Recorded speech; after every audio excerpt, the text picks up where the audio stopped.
ਬੇਹੱਦ ਦੀ ਪਰਮ ਮਹਾਸ਼ਾਂਤੀ ਬਾਪੂ ਜੀ ਦਸ਼ਰਥ ਭਾਈ ਪਟੇਲ ਜੀ ਦੇ YouTube ਪੰਜਾਬੀ ਚੈਨਲ ਪੰਜਾਬੀ ਵਿੱਚ ਅਨੰਤ ਗਿਆਨ ਵਿੱਚ ਆਪ ਜੀ ਸਾਰੇ ਸਰੋਤਿਆਂ ਨੂੰ ਜੀ ਆਇਆਂ ਨੂੰ ਆਖਦੇ ਹਾਂ।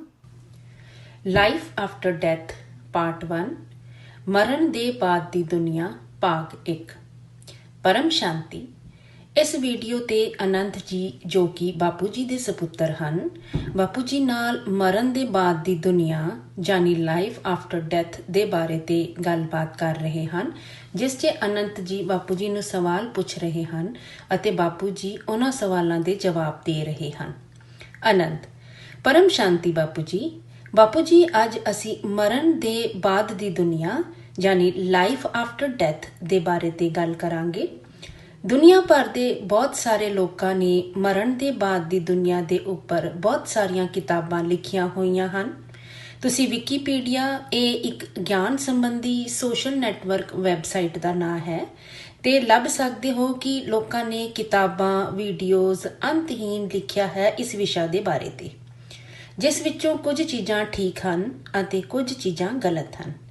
ਗਲਤ ਅਤੇ ਸਹੀ ਦਾ ਫੈਸਲਾ ਤੇ ਲੋਕੀ ਆਪਣੇ ਅਨੁਭਵ ਦੇ ਆਧਾਰ ਤੇ ਆਪੇ ਕਰਨਗੇ, ਪਰ ਅਸੀਂ ਤੁਹਾਡੇ ਕੋਲੋਂ ਇਸ ਲਈ ਸੱਚ ਜਾਣਨਾ ਚਾਹੁੰਦੇ ਹਾਂ ਕਿਉਂਕਿ ਤੁਹਾਡਾ ਦੁਨੀਆ ਨੂੰ ਵੇਖਣ ਦਾ ਨਜ਼ਰੀਆ ਪੂਰੀ ਤਰ੍ਹਾਂ ਨਾਲ ਵੱਖਰਾ ਹੈ।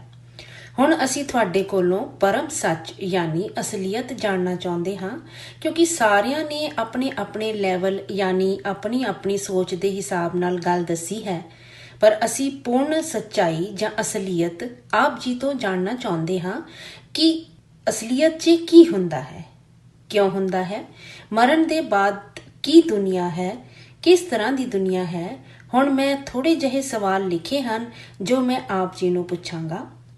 ਜਿਸ ਤਰ੍ਹਾਂ ਕਿ ਮੈਂ ਬੇਸਿਕ ਯਾਨੀ ਬਹੁਤ ਆਮ ਜਿਹਾ ਸਵਾਲ ਪੁੱਛਿਆ ਸੀ ਕਿ ਮਨੁੱਖ ਜਨਮ ਕਿਉਂ ਲੈਂਦਾ ਹੈ, ਜਨਮ ਲੈਣ ਦਾ ਕੀ ਕਾਰਨ ਹੈ। ਜੇਕਰ ਉਸਨੂੰ ਕਾਰਨ ਸਮਝ 'ਚ ਆ ਜਾਏ ਕਿ ਉਸ ਦਾ ਜਨਮ ਲੈਣ ਦਾ ਕੀ ਮਕਸਦ ਹੈ, ਉਸਦੇ ਮਰਨ ਤੋਂ ਪਹਿਲਾਂ ਦੂਸਰਾ ਸਵਾਲ ਸੀ ਕਿ ਆਤਮਾ ਮਰਨ ਦੇ ਬਾਅਦ ਵੀ ਸੋਚ ਸਕਦੀ ਹੈ ਕਿ ਘਰ ਦੇ ਅੰਦਰ, ਮਤਲਬ ਜੇਕਰ ਕੋਈ ਆਤਮਾ ਮਰਨ ਤੋਂ ਬਾਅਦ ਵੀ ਘਰ ਦੇ ਅੰਦਰ ਹੀ ਰਹਿ ਰਹੀ ਹੈ ਤੇ ਉਸ ਅਵਸਥਾ ਤੇ ਵੀ ਉਹ ਸੋਚ ਸਕਦੀ ਹੈ। ਉਸ ਤੋਂ ਬਾਅਦ ਅਗਲਾ ਸਵਾਲ ਹੈ ਕਿ ਮਰਨ ਤੋਂ ਬਾਅਦ ਸਭ ਤੋਂ ਪਹਿਲਾਂ ਕੀ ਮਹਿਸੂਸ ਹੁੰਦਾ ਹੈ, ਯਾਨੀ ਜਦੋਂ ਉਹ ਸਰੀਰ ਨੂੰ ਛੱਡਦਾ ਹੈ ਉਹਨੂੰ ਕੀ ਮਹਿਸੂਸ ਹੁੰਦਾ ਹੈ ਅਤੇ ਉਹ ਆਤਮਾ ਕਿੱਥੇ ਜਾਂਦੀ ਹੈ, ਕਿਹਨਾਂ ਨੂੰ ਮਿਲਦੀ ਹੈ, ਸੂਖਮ ਜਗਤ ਕੀ ਹੈ, ਕਿੱਥੇ ਹੈ। ਇਹ ਸਾਰੀਆਂ ਚੀਜ਼ਾਂ ਹੁੰਦੀਆਂ ਹਨ। ਜੇਕਰ ਕੋਈ ਆਤਮਾ ਪਰਮਾਤਮਾ ਨੂੰ ਯਾਦ ਕਰਨ ਵਾਲੀ, ਜਗਤ ਦਾ ਭਲਾ ਕਰਨ ਵਾਲੀ, ਦਾਨ ਪੁੰਨ ਕਰਨ ਵਾਲੀ, ਸਾਧੂ ਸੰਤਾਂ ਵਰਗਾ ਜੀਵਨ ਬਤੀਤ ਕਰਨ ਵਾਲੀ ਦੀ ਮੌਤ ਹੋਈ ਹੋਵੇ, ਇਸ ਤਰ੍ਹਾਂ ਦੀ ਆਤਮਾ ਜਦੋਂ ਸੂਖਮ ਲੋਕ ਤੇ ਜਾਂਦੀ ਹੈ ਤੇ ਉਸ ਵੇਲੇ ਉਸਨੂੰ ਕੀ ਮਹਿਸੂਸ ਹੁੰਦਾ ਹੈ। ਇਹ ਸਾਰਾ ਕੁਝ ਅਸੀਂ ਪ੍ਰੈਕਟੀਕਲ ਯਾਨੀ ਅਮਲੀ ਤੌਰ ਤੇ ਜਾਣਨਾ ਚਾਹੁੰਦੇ ਹਾਂ। ਲਾਈਫ ਆਫਟਰ ਡੈਥ ਯਾਨੀ ਮਰਨ ਤੋਂ ਬਾਅਦ ਦੀ ਦੁਨੀਆ ਤੇ ਅਸੀਂ ਪਹਿਲਾਂ ਵੀ ਤੁਹਾਡਾ ਇੱਕ ਵੀਡੀਓ ਬਣਾਇਆ ਹੈ, ਪਰ ਉਸ ਵਿੱਚ ਇੰਨੀ ਡਿਟੇਲ ਯਾਨੀ ਵੇਰਵਾ ਨਹੀਂ ਸਾਂਝਾ ਕੀਤਾ ਹੈ। ਹਾਲਾਂਕਿ ਮੇਰੇ ਕੋਲ 3 ਪੇਜ ਭਰ ਕੇ ਪੂਰੇ ਸਵਾਲ ਹਨ, ਮੈਂ ਅੱਗੇ ਆਪ ਜੀ ਨੂੰ ਪੁੱਛਦਾ ਰਵਾਂਗਾ। ਕੁੱਲ ਮਿਲਾ ਕੇ 20 ਸਵਾਲ ਹਨ। ਆਪ ਜੀ ਸ਼ੁਰੂਆਤ ਕਰੋ ਅਤੇ ਦੱਸੋ ਕਿ ਮਰਨ ਤੋਂ ਬਾਅਦ ਦੀ ਦੁਨੀਆ ਕੀ ਹੈ। ਬਾਪੂ ਜੀ ਵੇਖੋ, ਜੋ ਮਨੁੱਖ ਹੈ ਉਸ ਦਾ ਸਰੀਰ 5 ਤੱਤਾਂ ਦਾ ਸਰੀਰ ਹੈ। ਉਸ ਦੇ ਸਰੀਰ ਛੱਡਣ ਦੇ ਬਾਅਦ ਦੀ ਜੋ ਦੁਨੀਆ ਹੈ ਉਹ 3 ਤੱਤਾਂ ਦੀ ਦੁਨੀਆ ਹੈ। ਆਤਮਾ ਜਦੋਂ ਇਹ ਸਰੀਰ ਛੱਡਦੀ ਹੈ ਯਾਨੀ 5 ਤੱਤਾਂ ਦੀ ਦੁਨੀਆ ਛੱਡਦੀ ਹੈ, ਜਿਹਨੂੰ ਕਿ ਮਰ ਜਾਣਾ ਕਹਿੰਦੇ ਹਨ। ਮਰ ਗਿਆ, ਸਰੀਰ ਛੱਡ ਗਿਆ, ਮਤਲਬ ਕਿ ਮਰ ਗਿਆ, ਪਰ ਅਸਲ ਤੇ ਆਤਮਾ ਸਰੀਰ ਛੱਡ ਦਿੰਦੀ ਹੈ, ਯਾਨੀ 5 ਤੱਤਾਂ ਦਾ ਸਰੀਰ ਮਤਲਬ ਆਕਾਸ਼, ਵਾਯੂ, ਅਗਨੀ, ਜਲ ਅਤੇ ਪ੍ਰਿਥਵੀ ਜਾਂ ਮਿੱਟੀ। ਹੁਣ ਜਦੋਂ ਮਨੁੱਖ ਸਰੀਰ ਛੱਡਦਾ ਹੈ ਯਾਨੀ 5 ਤੱਤਾਂ ਨੂੰ ਛੱਡਦਾ ਹੈ, ਮਤਲਬ ਮਿੱਟੀ ਅਤੇ ਜਲ ਜਾਂ ਪਾਣੀ ਨੂੰ ਛੱਡਦਾ ਹੈ, ਤੇ ਆਤਮਾ 3 ਤੱਤਾਂ ਦੀ ਹੈ ਯਾਨੀ ਆਕਾਸ਼, ਵਾਯੂ, ਅਗਨੀ ਆਪਣੇ ਨਾਲ ਲੈ ਜਾਂਦੀ ਹੈ, ਕਿਉਂਕਿ 3 ਤੱਤਾਂ ਦਾ ਸਰੀਰ ਤੇ ਉਸ ਦੇ ਨਾਲ ਜਾਂਦਾ ਹੈ ਨਾ।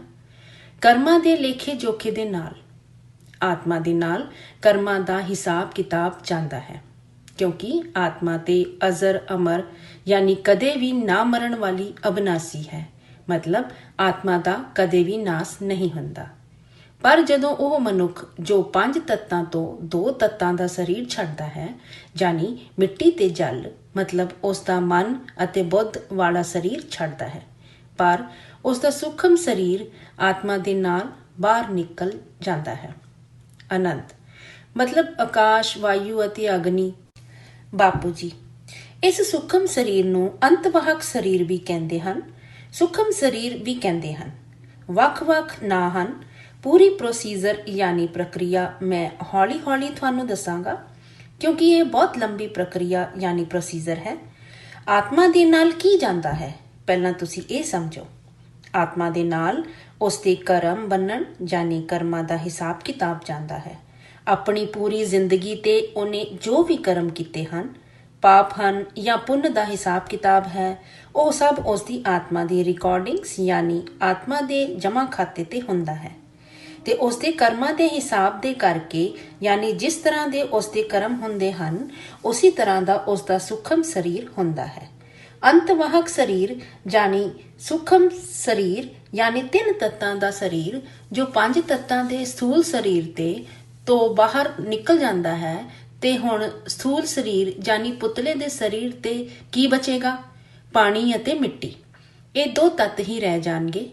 ਅਨੰਤ ਵੈਸੇ ਵੀ ਸਾਇੰਸ ਵਾਲੇ ਕਹਿੰਦੇ ਹਨ ਸਾਡੇ ਸਰੀਰ ਦੇ ਅੰਦਰ 80% ਪਾਣੀ ਹੈ। ਬਾਪੂ ਜੀ, ਹਾਂ, ਬਹੁਤ ਪਾਣੀ ਹੈ। 70 ਤੋਂ 80% ਪਾਣੀ ਹੈ। 2/3 ਤੋਂ ਜ਼ਿਆਦਾ ਕਹਿੰਦੇ ਹਨ। ਇਸ ਕਰਕੇ ਜਲ ਤੱਤ ਯਾਨੀ ਪਾਣੀ ਦਾ ਤੱਤ ਅਤੇ ਪ੍ਰਿਥਵੀ ਤੱਤ ਯਾਨੀ ਮਿੱਟੀ ਤੱਤ ਦਾ ਆਤਮਾ ਤੇ ਭਾਰੀਪਨ ਹੁੰਦਾ ਹੈ। ਇਸ ਲਈ ਮਨੁੱਖ ਆਤਮਾ ਵਿਚਾਰੀ ਆਤਮ ਸਰੂਪ ਨੂੰ, ਆਤਮ ਗਿਆਨ ਨੂੰ, ਪਰਮਾਤਮਾ ਦੇ ਗਿਆਨ ਨੂੰ ਇਮਰਜ ਯਾਨੀ ਧਾਰਨ ਨਹੀਂ ਕਰ ਪਾਉਂਦੀ, ਸੁਣ ਨਹੀਂ ਪਾਉਂਦੀ ਅਤੇ ਫਿਰ ਸੰਸਾਰ ਤੇ ਮਾਇਆ ਵੀ ਹੈ, ਮਾਇਆ ਤੇ ਫਸ ਜਾਂਦੀ ਹੈ। ਇਸ ਕਰਕੇ ਪਿਛਲੇ ਹਰੇਕ ਜਨਮ ਦੇ ਹਿਸਾਬ ਕਿਤਾਬ ਯਾਨੀ ਕਰਮਾਂ ਦੇ ਲੇਖੇ ਜੋਖੇ ਜਿਸ ਤਰ੍ਹਾਂ ਦੇ ਹੁੰਦੇ ਹਨ, ਉਸੇ ਹਿਸਾਬ ਨਾਲ ਉਸ ਦਾ ਅੰਤਵਾਹਕ ਸਰੀਰ ਯਾਨੀ ਸੂਖਮ ਸਰੀਰ ਬਣਦਾ ਹੈ। ਪਰ ਮਨੁੱਖ ਆਤਮਾ ਜਦੋਂ ਜਿੰਦਾ ਹੁੰਦੀ ਹੈ ਯਾਨੀ ਜਦੋਂ ਮਨੁੱਖ ਜੀਵਿਤ ਹੁੰਦਾ ਹੈ ਤੇ ਉਦੋਂ ਆਪਣੇ ਜਨਮ ਉਹ ਜੀ ਰਿਹਾ ਹੈ, ਉਸ ਆਪਣੀ ਪੂਰੀ ਜ਼ਿੰਦਗੀ ਤੇ ਜਿਸ ਤਰ੍ਹਾਂ ਦੇ ਉਹ ਕਰਮ ਕਰਦਾ ਹੈ, ਉਸੇ ਹਿਸਾਬ ਨਾਲ ਉਸ ਦੀ ਅੰਤਮਤੀ ਸੋਗਤ ਯਾਨੀ ਉਸ ਦੇ ਅੰਤ ਸਮੇਂ ਤੇ ਵੈਸੇ ਹੀ ਉਸ ਦੇ ਵਿਚਾਰ ਹੁੰਦੇ ਹਨ। ਵਿਚਾਰਾਂ ਦੇ ਹਿਸਾਬ ਨਾਲ ਹੀ ਉਸ ਦੀ ਗਤ ਯਾਨੀ ਮਰਨ ਤੋਂ ਬਾਅਦ ਦੀ ਅਵਸਥਾ ਨਿਰਧਾਰਿਤ ਹੁੰਦੀ ਹੈ। ਆਤਮਾ ਜਦੋਂ ਸਰੀਰ ਛੱਡਦੀ ਹੈ, ਉਸ ਦੀ ਬੁੱਧ 'ਚ ਜੋ ਵਿਚਾਰ ਹੁੰਦੇ ਹਨ, ਉਸੇ ਹਿਸਾਬ ਨਾਲ ਉਸ ਦੀ ਗਤ ਸਦਗਤ ਯਾਨੀ ਮੁਕਤੀ ਜਾਂ ਦੁਰਗਤ ਹੁੰਦੀ ਹੈ। ਹੁਣ ਬਾਪੂ ਜੀ ਅਨੰਤ ਜੀ ਨੂੰ ਕਹਿੰਦੇ ਹਨ ਕਿ ਹੁਣ ਤੁਸੀਂ ਜੋ ਸਵਾਲ ਪੁੱਛਿਆ ਹੈ ਕਿ ਮਨੁੱਖ ਜੀਵਨ ਦਾ ਕੀ ਮਤਲਬ ਹੈ, ਮਨੁੱਖ ਕਿਉਂ ਬਣਦਾ ਹੈ, ਤੇ ਮੈਂ ਤੁਹਾਨੂੰ ਪਹਿਲੇ ਇਹ ਦੱਸਦਾ ਹਾਂ ਕਿ ਮਨੁੱਖ ਕਿਉਂ ਬਣਦਾ ਹੈ। ਸਭ ਤੋਂ ਪਹਿਲਾਂ ਸ਼ੁਰੂ ਤੇ ਪਰਮਾਤਮਾ ਯਾਨੀ ਬ੍ਰਹਮੰਡ ਦੇ ਮਾਲਿਕ ਸ਼ਿਵ ਨੇ ਫਰਿਸ਼ਤਿਆਂ ਦੀ ਦੁਨੀਆ ਬਣਾਈ ਸੀ, ਯਾਨੀ ਪਰਮਾਤਮਾ ਨੇ ਬਹੁਤ ਚੰਗੀ ਦੁਨੀਆ ਬਣਾਈ ਸੀ। ਕਈ ਲੋਕ ਇਹ ਗੀਤ ਗਾਉਂਦੇ ਹਨ ਅਤੇ ਕਹਿੰਦੇ ਹਨ ਨਾ, ਕਾਏ ਕੋ ਦੁਨੀਆ ਬਣਾਈ, ਕਿਆ ਤੇਰੇ ਮਨ ਮੇ ਸਮਾਈ, ਤੂੰ ਵੀ ਤੜਪਤਾ ਹੋਗਾ। ਜੋ ਅਗਿਆਨੀ ਲੋਕ ਹਨ ਉਹੀ ਕਹਿੰਦੇ ਹਨ ਕਿ ਤੂੰ ਹੀ ਸਭ ਕੁਝ ਕਰਦਾ ਹੈ, ਪਰ ਨਹੀਂ, ਪਰਮਾਤਮਾ ਤੇ ਚੰਗੀ ਦੁਨੀਆ ਬਣਵਾਉਂਦਾ ਹੈ। ਬ੍ਰਹਮਾ ਦੇ ਰਾਹੀਂ ਸ੍ਰਿਸ਼ਟੀ ਯਾਨੀ ਜਗਤ ਦੀ ਸਿਰਜਣਾ ਕਰਵਾਉਂਦਾ ਹੈ, ਵਿਸ਼ਨੂੰ ਦੇ ਰਾਹੀਂ ਪਾਲਣਾ ਅਤੇ ਸ਼ੰਕਰ ਦੇ ਰਾਹੀਂ ਵਿਨਾਸ਼ ਯਾਨੀ ਖਤਮ ਕਰਵਾਉਂਦਾ ਹੈ। ਸਭ ਤੋਂ ਪਹਿਲੇ ਮਲਟੀਪਲ ਫਰਿਸ਼ਤਿਆਂ ਨੇ ਯਾਨੀ ਬਹੁਗਿਣਤੀ 'ਚ ਫਰਿਸ਼ਤਿਆਂ ਨੇ ਸੰਕਲਪਾਂ ਦੇ ਰਾਹੀਂ ਸੰਸਾਰ ਦੀ ਰਚਨਾ ਕੀਤੀ। ਬੇਹਿਸਾਬ ਫਰਿਸ਼ਤੇ ਬਣੇ। ਫਿਰ ਫਰਿਸ਼ਤੇ ਵੀ ਡਿੱਗਦੇ ਗਏ ਯਾਨੀ ਉਹਨਾਂ ਦੇ ਵਿਚਾਰਾਂ ਤੇ ਵੀ ਹਲਕਾਪਨ ਆਉਂਦਾ ਗਿਆ ਅਤੇ ਉਹ ਨੀਚੇ ਡਿੱਗਦੇ ਗਏ। ਫਿਰ ਉਹ ਫਰਿਸ਼ਤਿਆਂ ਤੋਂ 3 ਤੱਤਾਂ ਤੇ ਆਏ ਯਾਨੀ ਦੇਵਤਾ ਬਣੇ। ਦੇਵਤਾ ਬਣ ਕੇ ਵੀ ਉਹਨਾਂ ਨੇ ਫਿਰ ਸ੍ਰਿਸ਼ਟੀ ਦੀ ਰਚਨਾ ਕੀਤੀ, ਬੇਹਿਸਾਬ ਰਚਨਾ ਕੀਤੀ। ਸੰਕਲਪਾਂ ਦੇ ਰਾਹੀਂ ਯਾਨੀ ਵਿਚਾਰਾਂ ਦੇ ਰਾਹੀਂ ਸ੍ਰਿਸ਼ਟੀ ਬਣਦੀ ਗਈ। ਉਦੋਂ ਫਿਰ ਸੰਸਾਰ ਦੀ ਬੇਹਿਸਾਬ ਰਚਨਾ ਕਰਨ ਕਰਕੇ ਉਹਨਾਂ ਦੀ ਸ਼ਕਤੀਆਂ ਤੇ ਘਾਟਾ ਹੁੰਦਾ ਗਿਆ ਤੇ ਹੌਲੀ-ਹੌਲੀ ਦੇਵਤਾ ਵੀ ਨੀਚੇ ਡਿੱਗਦੇ ਗਏ ਅਤੇ ਦੇਵਤੇ ਵੀ ਮਨੁੱਖ ਬਣ ਗਏ। ਹੁਣ ਬੇਹਿਸਾਬ ਵਕਤ ਤੋਂ ਮਨੁੱਖ ਬਣਦਾ ਜਾ ਰਿਹਾ ਹੈ। ਮਨੁੱਖ ਜੰਮਣ ਮਰਨ ਦੇ ਚੱਕਰਾਂ ਤੇ ਆਉਂਦਾ ਰਹਿੰਦਾ ਹੈ। ਹੁਣ ਮਾਇਆ ਇੰਨੀ ਜ਼ਬਰਦਸਤ ਪ੍ਰਭਾਵੀ ਹੈ ਕਿ ਮਨੁੱਖ ਆਤਮਾ ਹਮੇਸ਼ਾ ਵਿਕਾਰਾਂ ਤੇ ਫਸੀ ਰਹਿੰਦੀ ਹੈ। ਕਾਮ, ਕ੍ਰੋਧ, ਲੋਭ, ਮੋਹ, ਅਹੰਕਾਰ ਤੇ ਫਸੀ ਰਹਿੰਦੀ ਹੈ। ਇਸ ਲਈ ਪਰਮਾਤਮਾ ਦਾ ਸੱਚਾ ਗਿਆਨ ਉਸ ਨੂੰ ਨਹੀਂ ਹੁੰਦਾ। ਪਰਮਾਤਮਾ ਦਾ ਸੱਚਾ ਗਿਆਨ ਨਾ ਹੋਣ ਕਰਕੇ ਆਤਮਾ ਤਮੋ ਪ੍ਰਧਾਨ ਯਾਨੀ ਬੁਰੇ ਜਾਂ ਵਿਕਾਰੀ ਪ੍ਰਭਾਵਾਂ ਵਾਲੀ ਬਣ ਗਈ ਹੈ। ਜਦੋਂ ਆਤਮਾ ਦੀ ਰਚਨਾ ਹੁੰਦੀ ਹੈ ਜਾਂ ਆਤਮਾ ਦਾ ਜਨਮ ਹੁੰਦਾ ਹੈ, ਮਤਲਬ ਸਰੀਰ ਦਾ ਜਨਮ ਨਹੀਂ, ਤੇ ਆਤਮਾ ਦਾ ਜਨਮ ਤੇ ਅੱਜ ਤੋਂ ਬੇਹਿਸਾਬ ਵਕਤ ਪਹਿਲਾਂ ਹੋਇਆ ਹੁੰਦਾ ਹੈ, ਕਿਉਂਕਿ ਆਤਮਾ ਤੇ ਵੱਖ-ਵੱਖ ਵਕਤ ਤੇ ਵੱਖ-ਵੱਖ ਜਗ੍ਹਾਵਾਂ ਤੇ ਜਨਮ ਲੈਂਦੀ ਹੈ ਨਾ। ਵੱਖ-ਵੱਖ ਕੈਟਾਗਰੀ ਦੀਆਂ ਆਤਮਾਵਾਂ ਹੁੰਦੀਆਂ ਹਨ। ਬਾਪੂ ਜੀ ਕਹਿੰਦੇ ਹਨ ਕਿ ਮੇਰੇ ਪੁਰਾਣੇ ਵੀਡੀਓਜ਼ ਤੇ ਆਤਮਾਵਾਂ ਦੀ ਵੱਖ-ਵੱਖ ਕੈਟਾਗਰੀ ਯਾਨੀ ਸ਼੍ਰੇਣੀਆਂ ਬਾਰੇ ਮੈਂ ਦੱਸਿਆ ਹੈ। ਜਿਸ ਆਤਮਾ ਦੀ ਜੋ ਵੀ ਸ਼੍ਰੇਣੀ ਹੁੰਦੀ ਹੈ ਉਹ ਉਸੇ ਹਿਸਾਬ ਨਾਲ ਜਨਮ ਲੈਂਦੀ ਹੈ। ਇਸ ਤਰ੍ਹਾਂ ਉਹ ਅਨੇਕਾਂ ਜਨਮ ਲੈਂਦੀ ਹੈ। ਆਤਮਾ ਅਨੇਕਾਂ ਜਨਮਾਂ ਦੇ ਜੰਮਣ ਮਰਨ ਦੇ ਚੱਕਰਾਂ ਤੇ ਆਂਦੀ ਰਹਿੰਦੀ ਹੈ ਅਤੇ ਮਾਇਆ ਤੇ ਫਸ ਜਾਂਦੀ ਹੈ। ਤੇ ਮਾਇਆ ਦੀ ਸ਼ਕਤੀ ਤਮੋ ਪ੍ਰਧਾਨ ਹੈ, ਯਾਨੀ ਮਾਇਆ ਦੀ ਸ਼ਕਤੀ ਵਿਕਾਰਾਂ ਤੋਂ ਭਰੀ ਬੁਰੇ ਵਿਚਾਰਾਂ ਵਾਲੀ ਹੁੰਦੀ ਹੈ। ਮਾਇਆ ਦੀ ਸ਼ਕਤੀ ਵਿਕਾਰਾਂ ਵਾਲੀ ਹੋਣ ਕਰਕੇ ਆਤਮਾ ਵੀ ਵਿਕਾਰੀ ਅਤੇ ਬੁਰੇ ਵਿਚਾਰਾਂ ਵਾਲੀ ਹੋ ਜਾਂਦੀ ਹੈ। ਪਰ ਜਦੋਂ ਆਤਮਾ ਦਾ ਜਨਮ ਜਾਂ ਰਚਨਾ ਹੁੰਦੀ ਹੈ, ਉਦੋਂ ਆਤਮਾ ਸਤ ਪ੍ਰਧਾਨ ਯਾਨੀ ਸੱਚੇ ਤੇ ਪਵਿੱਤਰ ਵਿਚਾਰਾਂ ਵਾਲੀ ਹੁੰਦੀ ਹੈ। ਫਿਰ ਹੌਲੀ-ਹੌਲੀ ਅਨੇਕ ਜਨਮ ਲੈਂਦੇ ਲੈਂਦੇ ਉਹ ਸਤੋ, ਰਜੋ, ਤਮੋ ਇਹ 3 ਤਰ੍ਹਾਂ ਦੇ ਗੁਣਾਂ ਤੇ ਆਂਦੀ ਹੈ। ਸਤੋ ਯਾਨੀ ਸੱਚੇ ਅਤੇ ਪਵਿੱਤਰ ਗੁਣ, ਉਸ ਸਮੇਂ ਆਤਮਾ ਪ੍ਰਕਾਸ਼ ਸਰੂਪ ਤੇ ਹੁੰਦੀ ਹੈ। ਰਜੋ ਯਾਨੀ ਉਦੋਂ ਆਤਮਾ 3 ਤੱਤਾਂ ਤੇ ਯਾਨੀ ਦੇਵਤਾ ਸਰੂਪ ਤੇ ਹੁੰਦੀ ਹੈ। ਤਮੋ ਯਾਨੀ ਮਨੁੱਖ ਸਰੂਪ, ਮਤਲਬ ਉਦੋਂ ਆਤਮਾ ਵਿਕਾਰਾਂ ਨਾਲ ਭਰ ਜਾਂਦੀ ਹੈ। ਇਸ ਤਰ੍ਹਾਂ ਆਤਮਾ ਦੀ ਸ਼ਕਤੀ ਹੌਲੀ-ਹੌਲੀ ਘੱਟ ਹੁੰਦੀ ਜਾਂਦੀ ਹੈ। ਜਦੋਂ ਆਤਮਾ ਤੇ ਸ਼ਕਤੀ ਘੱਟ ਜਾਂਦੀ ਹੈ ਤੇ ਕਹਿੰਦੇ ਹਨ ਨਾ ਕਿ ਦੇਵਤੇ ਵੀ ਸਵਰਗ ਤੋਂ ਨੀਚੇ ਉਤਰ ਆਉਂਦੇ ਹਨ ਅਤੇ ਦੇਵਤੇ ਵੀ ਮਨੁੱਖ ਬਣ ਜਾਂਦੇ ਹਨ। ਉਹ ਕਹਿੰਦੇ ਹਨ ਨਾ ਕਿ ਇੰਦਰ ਵੀ ਨੀਚੇ ਸੁੱਟ ਦਿੰਦਾ ਹੈ ਤੇ ਕਹਿੰਦਾ ਹੈ ਦੇਵਤਿਆਂ ਨੂੰ ਕਿ ਜਾ ਤੂੰ ਮਨੁੱਖ ਬਣ ਜਾ। ਇਸ ਤਰ੍ਹਾਂ ਆਤਮਾ ਦੀ ਪਾਵਰ ਯਾਨੀ ਸ਼ਕਤੀ ਖਤਮ ਹੋ ਜਾਂਦੀ ਹੈ। ਮਨੁੱਖ ਬਣਨਾ ਮਤਲਬ ਆਤਮਾ ਤੇ ਸ਼ਕਤੀ ਦਾ ਘੱਟ ਹੋ ਜਾਣਾ ਜਾਂ ਖਤਮ ਹੋ ਜਾਣਾ ਹੈ। ਉਸ ਦਾ ਤਮੋ ਪ੍ਰਧਾਨ ਬਣਨਾ ਯਾਨੀ ਵਿਕਾਰੀ ਬਣਨਾ, ਜਿਸਨੂੰ ਕਵਾਂਗੇ ਕਿ ਆਤਮਾ ਤਮੋ ਪ੍ਰਧਾਨ ਬਣ ਗਈ ਤੇ ਮਨੁੱਖ ਬਣ ਕੇ ਜੰਮਣ ਮਰਨ ਦੇ ਚੱਕਰਾਂ ਤੇ ਆਂਦੇ ਆਂਦੇ ਆਤਮਾ ਬਹੁਤ ਤਮੋ ਪ੍ਰਧਾਨ ਯਾਨੀ ਵਿਕਾਰੀ ਅਤੇ ਬੁਰੇ ਵਿਕਾਰਾਂ ਵਾਲੀ ਬਣ ਜਾਂਦੀ ਹੈ। ਫਿਰ ਉਹ ਦੇਹ ਅਤੇ ਦੇਹ ਦੇ ਸੰਬੰਧਾਂ ਦੇ ਵਿੱਚ ਫਸੀ ਰਹਿੰਦੀ ਹੈ। ਜਦੋਂ ਉਹ ਮਾਇਆ ਤੋਂ, ਵਿਕਾਰਾਂ ਤੋਂ, ਦੇਹ ਅਤੇ ਦੇਹ ਦੇ ਸੰਬੰਧਾਂ ਤੋਂ ਦੁੱਖ ਪਾਉਂਦੀ ਹੈ, ਦੁਖੀ ਹੁੰਦੀ ਹੈ ਤੇ ਫਿਰ ਪਰਮਾਤਮਾ ਨੂੰ ਯਾਦ ਕਰਦੀ ਹੈ। ਪਰਮਾਤਮਾ ਨੂੰ ਯਾਦ ਕਰਨ ਕਰਕੇ ਫਿਰ ਉਸ ਦੇ ਕੋਲ ਪਰਮਾਤਮਾ ਦਾ ਗਿਆਨ ਆਉਂਦਾ ਹੈ। ਅਨੰਤ ਬਾਪੂ ਜੀ, ਜੋ ਆਤਮਾ ਉੱਪਰੋਂ ਦੀ ਨੀਚੇ ਆਈ, ਦੇਵਤਾ ਤੋਂ ਮਨੁੱਖ ਬਣੀ, ਉਸ ਦਾ ਦੇਵਤਾ ਤੋਂ ਮਨੁੱਖ ਬਣਨ ਦਾ ਮੁੱਖ ਕਾਰਨ ਕੀ ਸੀ? ਉਸ ਦਾ ਮਕਸਦ ਕੀ ਸੀ? ਕਿ ਉਸਨੇ ਮਜ਼ੇ ਕਰਨ ਲਈ ਮਨੁੱਖ ਜਨਮ ਲਿਆ ਸੀ? ਬਾਪੂ ਜੀ, ਨਹੀਂ, ਮਜ਼ੇ ਲਈ ਤੇ ਨਹੀਂ। ਮਜ਼ੇ ਤੇ ਉਸ ਨੂੰ ਪਹਿਲਾਂ ਸਵਰਗ ਲੋਕ 'ਚ ਨਹੀਂ ਸੀ। ਸਵਰਗ ਲੋਕ ਤੋਂ ਨੀਚੇ ਡਿੱਗੀ ਤੇ ਦੂਸਰੇ ਲੋਕ ਤੇ ਆਈ, ਫਿਰ ਤੀਸਰੇ। ਧਰਤੀ ਤੇ ਆਉਣ ਤੋਂ ਪਹਿਲਾਂ ਆਤਮਾਵਾਂ ਦੂਸਰੇ ਲੋਕ ਤੇ ਆਉਂਦੀਆਂ ਹਨ। ਵੇਖੋ, ਦੇਵਤਾ ਨੀਚੇ ਆਉਂਦੇ ਹਨ, ਮਤਲਬ ਜਦੋਂ ਦੇਵਤਾਵਾਂ ਦੀ ਸ਼ਕਤੀ ਵਿੱਚ ਹਲਕਾਪਨ ਆਉਂਦਾ ਹੈ ਤੇ ਉਹ ਵੀ ਨੀਚੇ ਡਿੱਗ ਜਾਂਦੇ ਹਨ ਅਤੇ ਦੂਸਰੇ ਲੋਕ ਤੱਕ ਆਉਂਦੇ ਹਨ। ਪਰ ਕਈ ਦੇਵਤਾ ਪੁਰਸ਼ਾਰਥ ਕਰਕੇ ਯਾਨੀ ਤਿਆਗ ਤਪੱਸਿਆ ਕਰਕੇ ਵਾਪਸ ਤੀਸਰੇ ਲੋਕ ਤੇ ਚਲੇ ਜਾਂਦੇ ਹਨ। ਅਨੰਤ ਮਤਲਬ ਉਹ ਦੇਵਤਾ ਮਨੁੱਖ ਬਣ ਕੇ ਫਿਰ ਯੋਗੀ ਜਾਂ ਸੰਤ ਦੀ ਤਰ੍ਹਾਂ ਜ਼ਿੰਦਗੀ ਬਿਤਾ ਕੇ ਵਾਪਿਸ ਪਰਮਾਤਮਾ ਨੂੰ ਯਾਦ ਕਰਕੇ ਫਿਰ ਦੇਵਤਾ ਹੀ ਬਣ ਸਕਦੇ ਹਨ। ਬਾਪੂ ਜੀ, ਦੇਵਤਾ ਬਣਨ ਲਈ ਕਈ ਆਤਮਾਵਾਂ ਸਵਰਗ ਲੋਕ ਤੇ ਵੀ ਪੁਰਸ਼ਾਰਥ ਯਾਨੀ ਤਿਆਗ ਤਪੱਸਿਆ ਕਰਦੀਆਂ ਹਨ, ਪਰ ਉਹਨਾਂ ਨੂੰ ਦੇਵਤਾਵਾਂ ਦੀ ਪਦਵੀ ਨਹੀਂ ਚਾਹੀਦੀ ਹੁੰਦੀ ਹੈ।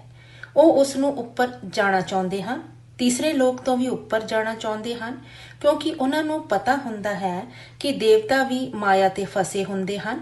ਉਹਨਾਂ ਕੋਲ ਮਾਇਆ ਹੈ, ਬਲਕਿ ਦੇਵਤਾਵਾਂ ਕੋਲ ਮਹਾਮਾਇਆ ਹੈ। ਅਨੰਤ ਧਰਤੀ ਤੇ ਮਾਇਆ ਹੈ, ਪਰ ਦੇਵਤਾਵਾਂ ਕੋਲ ਮਹਾਮਾਇਆ ਹੈ। ਬਾਪੂ ਜੀ, ਧਰਤੀ ਤੇ ਮਾਇਆ ਹੈ, ਦੇਵਤਾਵਾਂ ਕੋਲ ਮਹਾਮਾਇਆ ਹੈ। ਪਰ ਜੋ ਆਤਮਾਵਾਂ ਸਤ ਪ੍ਰਧਾਨ ਆਤਮਾਵਾਂ ਜਾਨੀ ਸੱਚੇ ਅਤੇ ਪਵਿੱਤਰ ਗੁਣਾਂ ਵਾਲੀਆਂ ਆਤਮਾਵਾਂ ਹੁੰਦੀਆਂ ਹਨ, ਉਹ ਸਵਰਗ ਲੋਕ ਤੇ ਵੀ ਜਾਨੀ ਸਵਰਗ ਦੇ ਸੁਖ, ਸਵਰਗ ਦੀ ਮਾਇਆ ਤੇ ਨਹੀਂ ਰਹਿਣਾ ਚਾਹੁੰਦੀਆਂ। ਉਹ ਸਵਰਗ ਲੋਕ ਤੋਂ ਉੱਪਰ ਚੌਥੇ ਲੋਕ 'ਚ ਜਾਣ ਲਈ ਤਪ ਕਰਦੀਆਂ ਹਨ। ਸਵਰਗ ਲੋਕ ਤੇ ਵੀ ਚੌਥੇ ਲੋਕ ਤੇ ਜਾਣ ਲਈ ਸਾਈਡ ਜਾਨੀ ਇੱਕ ਪਾਸੇ ਇੱਕ ਰਸਤਾ ਹੁੰਦਾ ਹੈ। ਉੱਪਰ ਚੌਥੇ ਲੋਕ ਤੇ ਸਵਰਗ ਲੋਕ ਤੋਂ ਮਹਿਰ ਲੋਕ ਤੇ ਚਲੀਆਂ ਜਾਂਦੀਆਂ ਹਨ। ਫਿਰ ਮਹਰ ਲੋਕ, ਜਨ ਲੋਕ, ਤਪ ਲੋਕ, ਫਿਰ ਬ੍ਰਹਮਾਪੁਰੀ, ਵਿਸ਼ਨੂਪੁਰੀ, ਸ਼ਿਵਪੁਰੀ ਤੇ ਚਲੀਆਂ ਜਾਂਦੀਆਂ ਹਨ। ਫਿਰ ਸ਼ਿਵਪੁਰੀ ਤੋਂ ਅੱਗੇ ਪਰਮ ਧਾਮ ਤੇ ਚਲੀਆਂ ਜਾਂਦੀਆਂ ਹਨ। ਪਰ ਇਹਨਾਂ ਸਤ ਪ੍ਰਧਾਨ ਆਤਮਾਵਾਂ ਕੋਲ ਜਿੱਥੇ ਜਿਹੜੇ ਵੀ ਲੋਕ ਤੇ ਜਾਣਾ ਹੈ, ਉਸ ਲੋਕ ਤੱਕ ਜਾਣ ਦਾ ਗਿਆਨ ਹੋਣਾ ਚਾਹੀਦਾ। ਪਰ ਜੇਕਰ ਜਿੱਥੇ ਜਾਣਾ ਹੈ ਉਸ ਦਾ ਗਿਆਨ ਹੀ ਨਾ ਹੋਵੇ ਤਾਂ ਫਿਰ ਕਿੱਥੇ ਜਾਣਗੀਆਂ? ਇਹਨਾਂ ਲੋਕਾਂ ਤੇ ਜਾਣ ਦਾ ਗਿਆਨ ਸਿਰਫ ਮਨੁੱਖ ਜਨਮ ਤੇ ਹੀ ਪ੍ਰਾਪਤ ਕੀਤਾ ਜਾ ਸਕਦਾ ਹੈ। ਕਹਿੰਦੇ ਹਨ ਨਾ ਕਿ ਮਨੁੱਖ ਜੀਵਨ ਬਹੁਤ ਬਹੁਮੁੱਲਾ ਜਾਨੀ ਕੀਮਤੀ ਹੈ। ਦੇਵਤਾ ਵੀ ਚਾਹੁੰਦੇ ਹਨ ਕਿ ਉਹ ਮਨੁੱਖ ਬਣਨ। ਇੱਕ ਮਨੁੱਖ ਜੀਵਨ ਹੀ ਹੈ ਜਿਸ 'ਚ ਗਿਆਨ ਪ੍ਰਾਪਤ ਕੀਤਾ ਜਾ ਸਕਦਾ ਹੈ। ਮਨੁੱਖ ਜੀਵਨ ਤੇ ਜੋ ਆਤਮਾ ਨੂੰ ਗਿਆਨ ਮਿਲਦਾ ਹੈ, ਉਹ ਗਿਆਨ ਸਿਰਫ ਆਤਮਾ ਨੂੰ ਸਵਰਗ ਲੋਕ ਤੱਕ ਹੀ ਨਹੀਂ, ਪਰਮ ਧਾਮ ਤੱਕ ਜਾਣ ਦਾ ਗਿਆਨ ਵੀ ਮਿਲ ਸਕਦਾ ਹੈ। ਮਨੁੱਖ ਜੀਵਨ ਤੇ ਆਤਮਾ ਨੂੰ ਉੱਚੇ ਤੋਂ ਉੱਚੇ ਲੋਕ ਜਾਣੀ ਪਰਮ ਧਾਮ ਜਾਣ ਦਾ ਗਿਆਨ, ਸ਼ਿਵ ਪਰਮਾਤਮਾ ਦਾ ਗਿਆਨ, ਇਸ ਤੋਂ ਵੀ ਅੱਗੇ ਮਹਾਸ਼ਿਵ ਦੇ ਕੋਲ ਗੈਲੈਕਸੀ 'ਚ ਜਾਣ ਦਾ ਗਿਆਨ ਹੋਣਾ ਚਾਹੀਦਾ ਹੈ। ਇਸ ਲਈ ਮਨੁੱਖ ਜੀਵਨ ਬੇਸ਼ਕੀਮਤੀ ਹੈ। ਜਦੋਂ ਮਨੁੱਖ ਆਤਮਾ ਕੋਲ ਇਹ ਗਿਆਨ ਹੁੰਦਾ ਹੈ ਤੇ ਮਨੁੱਖ ਆਤਮਾ ਚੰਗੇ ਕੰਮ ਕਰਦੀ ਹੈ, ਸਤਕਰਮ ਜਾਨੀ ਚੰਗੇ ਅਤੇ ਪਵਿੱਤਰ ਕੰਮ ਕਰਦੀ ਹੈ। ਤੇ ਜਦੋਂ ਆਤਮਾ ਸਤਕਰਮ ਜਾਨੀ ਸੱਚ ਦੀ ਰਾਹ ਤੇ ਤੁਰਦੀ ਹੈ, ਚੰਗੇ ਅਤੇ ਸੱਚੇ ਕੰਮ ਕਰਦੀ ਹੈ, ਤੇ ਫਿਰ ਉੱਪਰ ਜਾਂਦੀ ਹੈ। ਅਨੰਤ।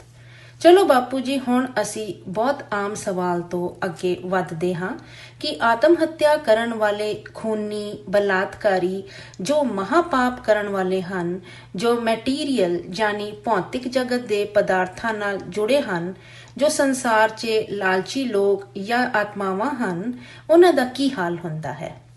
ਬਾਪੂ ਜੀ, ਵੇਖੋ, ਜੋ ਮਹਾਪਾਪੀ ਆਤਮਾ ਹੈ, ਜਦੋਂ ਉਹ ਸਰੀਰ ਛੱਡਦੀ ਹੈ ਨਾ, ਤੇ ਉਸ ਦੇ ਲਾਗੇ ਕੋਈ ਵੀ ਧਰਮ ਵਾਲੀ ਆਤਮਾ ਨਹੀਂ ਹੁੰਦੀ।